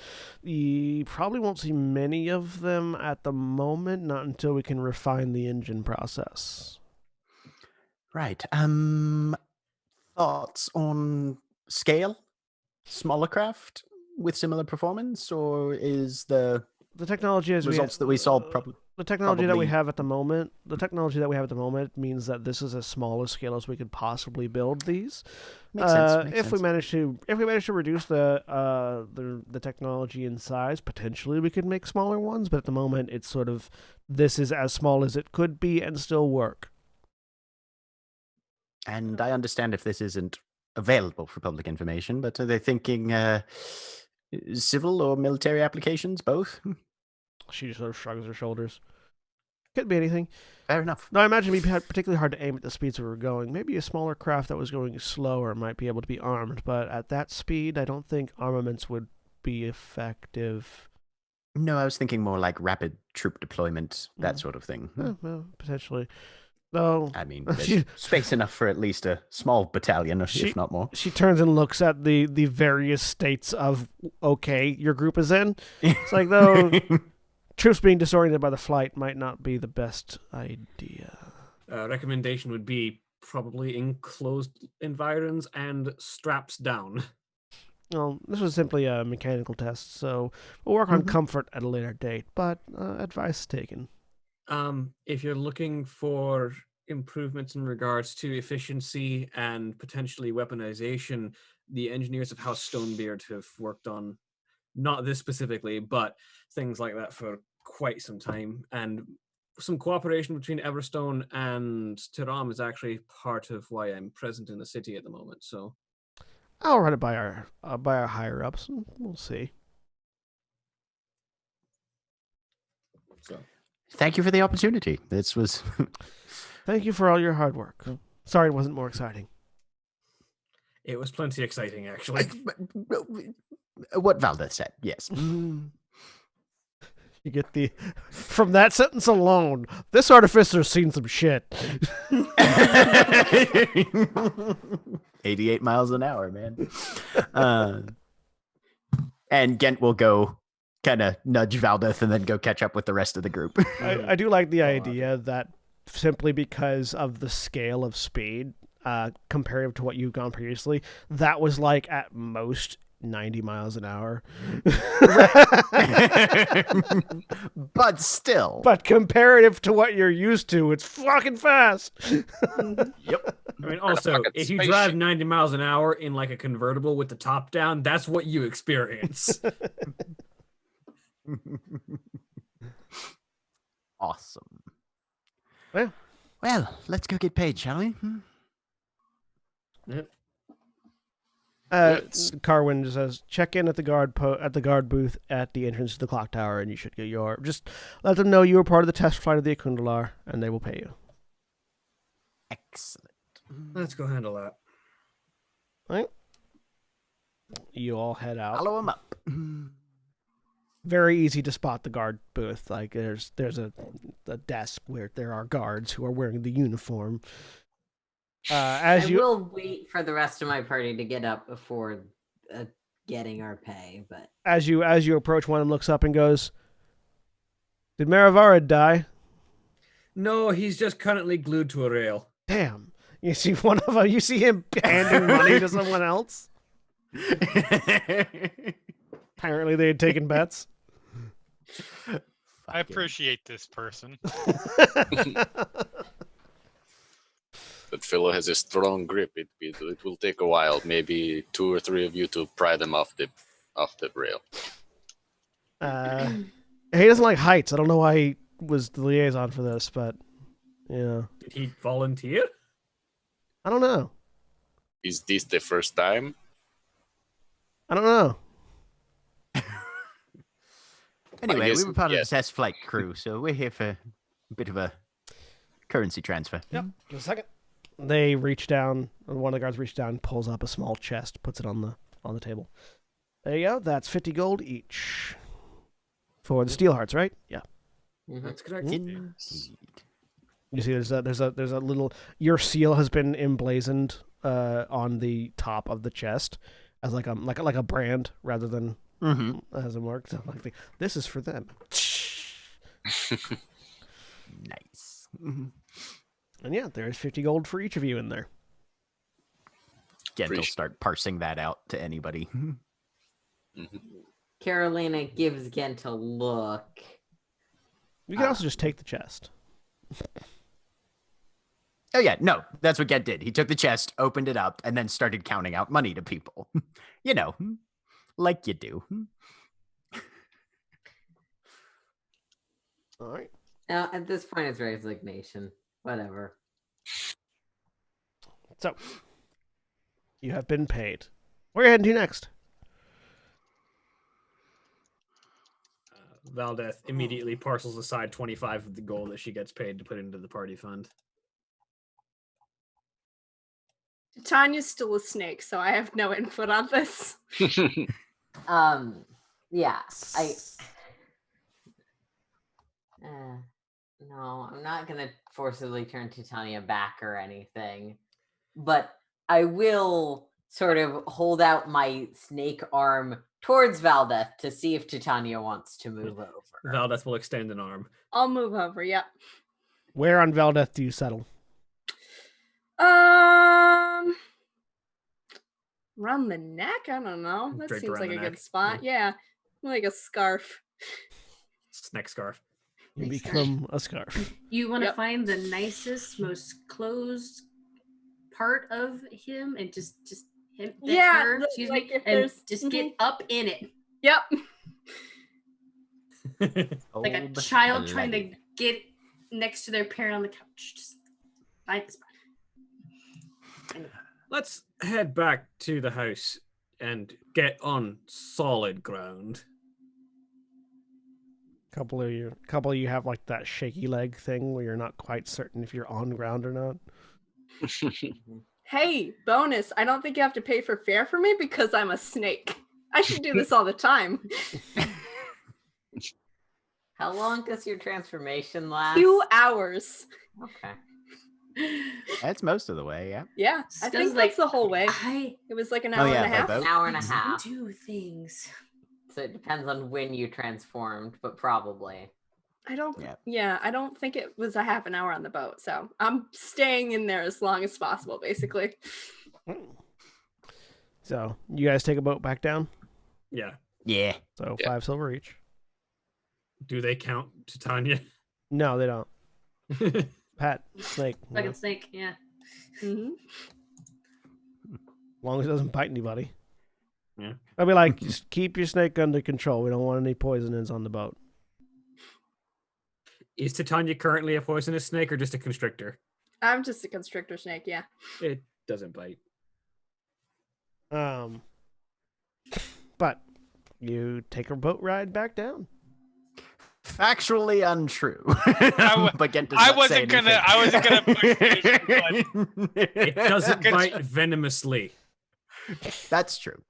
that's true. That doesn't mean it's a better bite. I'm behaving as a snake. You could train Yep. you could train a snake not to bite, potentially. How to train your snake. Especially You when that snake is a but the sentient reaction druid. was, it's a constrictor, therefore it does not bite. Yeah. Anyway. It doesn't bite in the kind of way you're afraid of snakes biting. Oh no, it's still very scary. Mm. When you say That. dead of snake bite in the Oregon Trail sense, you're thinking poisonous snake or venomous snake. I mean, that's generally probably true. Oregon We are Trail getting off is not topic. scientifically accurate. The guy Bring Now, the Black Mermaid I've back. actually died of dysentery in real life any number of times, I'll have you know. suddenly you're all in the water being eaten by mermaids. Anyways, Hey! Woohoo! you I get guess back help yourself in the way. you get back to the Steelheart space. There's about 5 minutes left on the snake. I am going to slither up to my room, is the plan. You do that. All right. And then I Only takes all 5 transform, and then I minutes. turn back, Yeah. and I spend a while detangling my hair. Yeah, you change back right after you get in the door. Like it's like you get in the door and pff, Yeah, and I'm just brushing out my hair because it's a mess. there's the sound of soft cursing as the brush hits nuts. Yep, and I don't come back out until that's finished. So You go through. Does this for a And run? it's also probably dealing with hair because I have even more of it. Titania goes through. Well, Like that has a 3 lot of hair, but brushes. isn't bothering right now because conversations to have. Scuzz goes for a run. He has so much energy now. He wanted to do that again. He's just manic energy. He has to get it out somehow. Just running around in circles in the backyard. No, he goes and he runs up and down the street. But like, like, yeah. The goblin's out running again. The goblin's running. That elf that looks like a painted portrait from the pig stickers is just like on a bench outside sewing and just watching. Scuzz Alright. out there. Gotta go fast. So, next order of business is probably to arrange a trip out to the Arcana Mysterium, unless we want to see if there's even more work now that was a very quick job. I'd say if it's possible, we should see if we can pick something up in the city that might pay us to go to the Arcana Mysterium instead of necessarily trying to run it all on our own dime. But if we can't find anything today that Ask says, yes, I'll pay around. you. Yeah, ask around. Ask around, see if anyone has a job that'd head there or packages they need delivered there. Exactly what Carolina said. Mercenaries looking to head to the Arcana Mysterium, willing to perform tasks en route. Yes. Basically. All right. Gent's gonna go out and beat the bushes. Give me investigation checks. Anyone who wants to go do that. Sure. I have an inspiration. Deadhead I'm five. re-rolling that. my boss, whose name I can never remember, but I will do an investigation. Koenig, Nope. Yeah. you know, Just Gent pull got a and see 19. if anything's come in that's that way. But natural 20. There you I go. guess it doesn't matter. Well, that's intimidation. So you can... It's the same roll. Okay. Giving me a job. Take that natural 20. I'm Pay not wearing me! my And glasses shakes right now down a because his delivery brain's on fire, service. okay? I love Ariel, Yes. you find a sale on wine. Excuse me. it. Yes. Ariel, wine mom for the But win. but I'm assuming once I get there, it's all really shitty wine. No, it seems like due to a gnomish accident, they brewed too much in this batch. And so Didn't know him any better. it's bulk wine, not bad wine.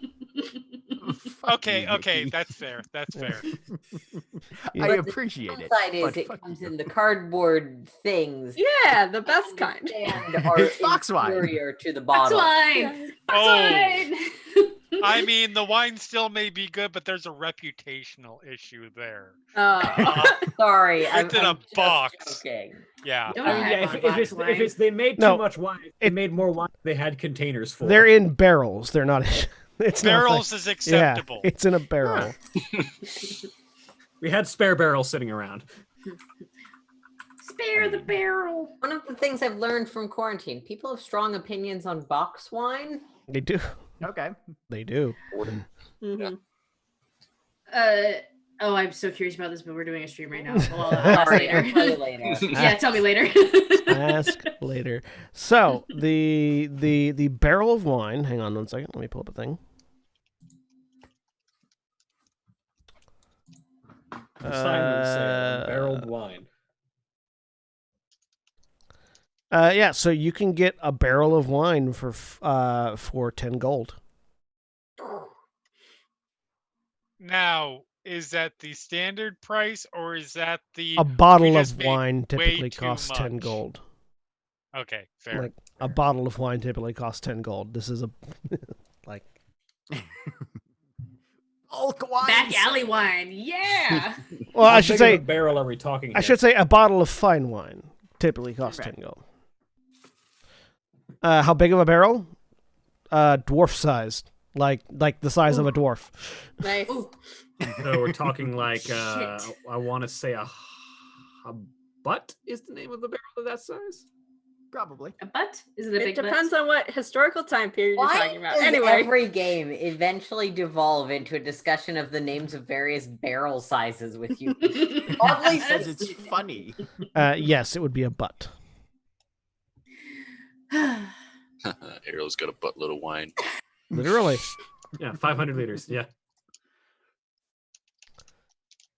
I wonder if that's where buttload comes from. Yes, it Probably, is. yeah. Give Yeah. you Mhm. inspiration, Dakota, but know that I have it for you if you need it. Okay, so,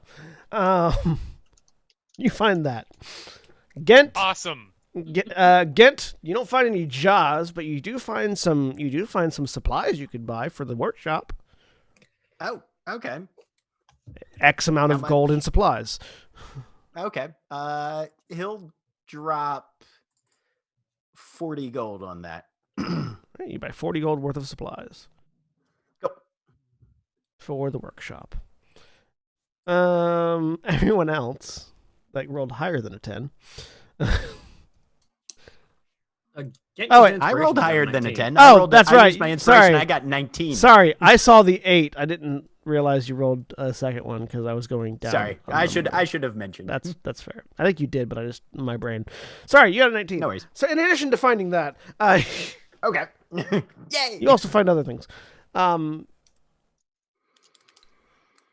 All of you find all of you hear about a caravan heading south. It's not heading to it's not heading to the Arcana Mysterium, but it's heading past the Arcana Mysterium. It's heading to Rivers Bend, which is this place right here, just to the southwest of the Arcana. Okay. There's a caravan heading to Rivers Bend that could use some guards if you're looking to suggest for yourselves. Carolina, Koenig does not have any jobs himself because he's already given out his allotment of jobs for the day. Yeah. But he does tell you about the caravan that he's heard about. Like he's not contracted to get anybody for it, but he's heard about it. He also suggests that potentially somebody, if you wanted to look for like carrier or courier jobs that were heading straight to the Arcana Mysterium, you should ask at one of the trading companies in the city, or at one of the colleges up in Nosha. She probably won't head home right from that. She'll probably go around and do that loop of asking at the academies and the various places. And we'll keep that roll for that, but I just want to go through the list real quick. So all of you gotta hurry about the caravan. Ithram, that's really all you find is there's a caravan heading to Riverbend. He was actually looking more for decently priced places for if they had to do it themselves, for like horses and a wagon or carts or anything like that, like land vehicles. Yeah, like there are put it ourselves. Yes, there are stables out at the gates that where you can get wagon and cart and things. That would be okay. Hang on. Would you be looking to buy or rent?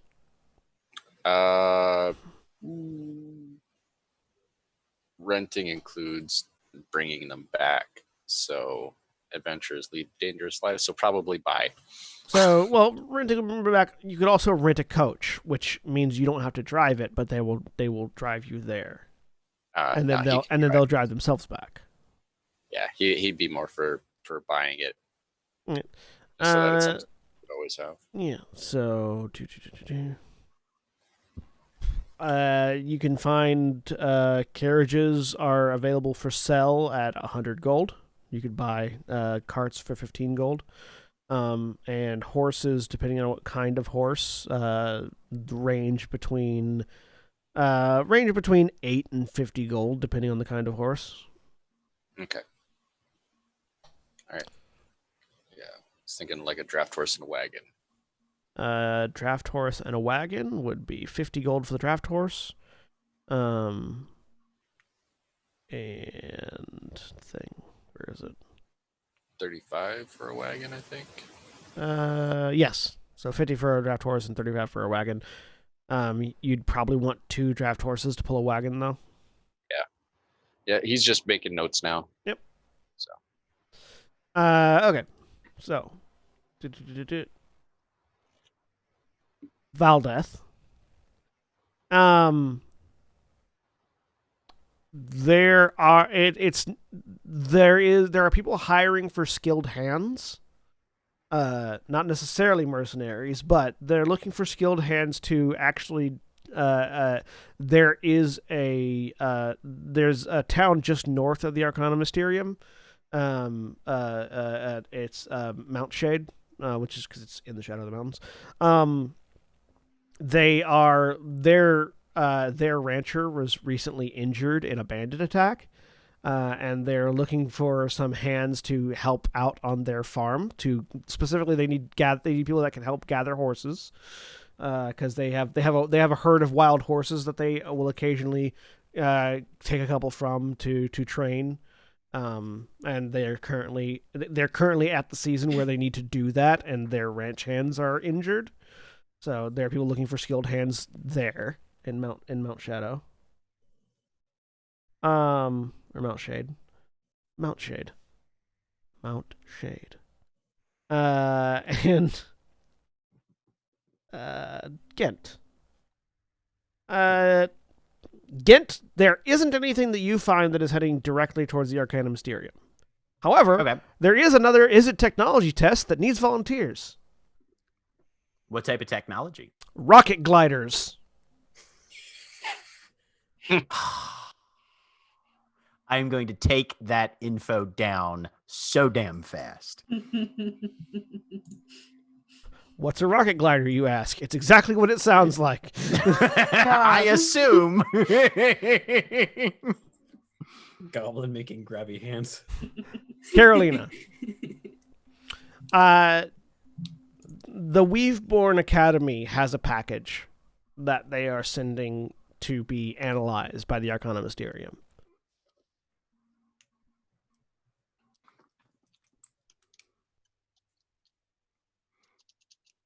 Cool. And that is 50 gold for the delivery. Okay. So All right. Anyone else seem to have anything, or that's about it? that's pretty much it. There are caravans going to various places around the Arcana Mysterium, but that's the only one that's going to it. Okay. Well, mostly we're trying to make this fast because we need to be back on time. So, while I won't sign us up for that, I will let them know they'll have their answer within a few hours and head back to the. Yep. All right, and you all regroup. Scuzz is tired. As he should be. You should not let a manic goblin stay that way for long. Actually, I think by the time most of you get back, Scuzz is probably like sitting down on the sidewalk, panting, and that elf that's been sewing now has now sewed like a goblin-sized poncho.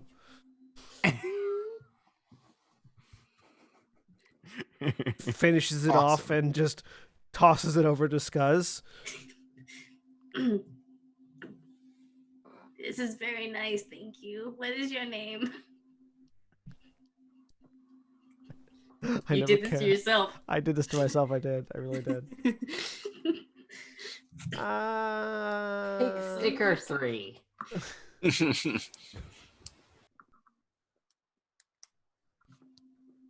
Derivarin.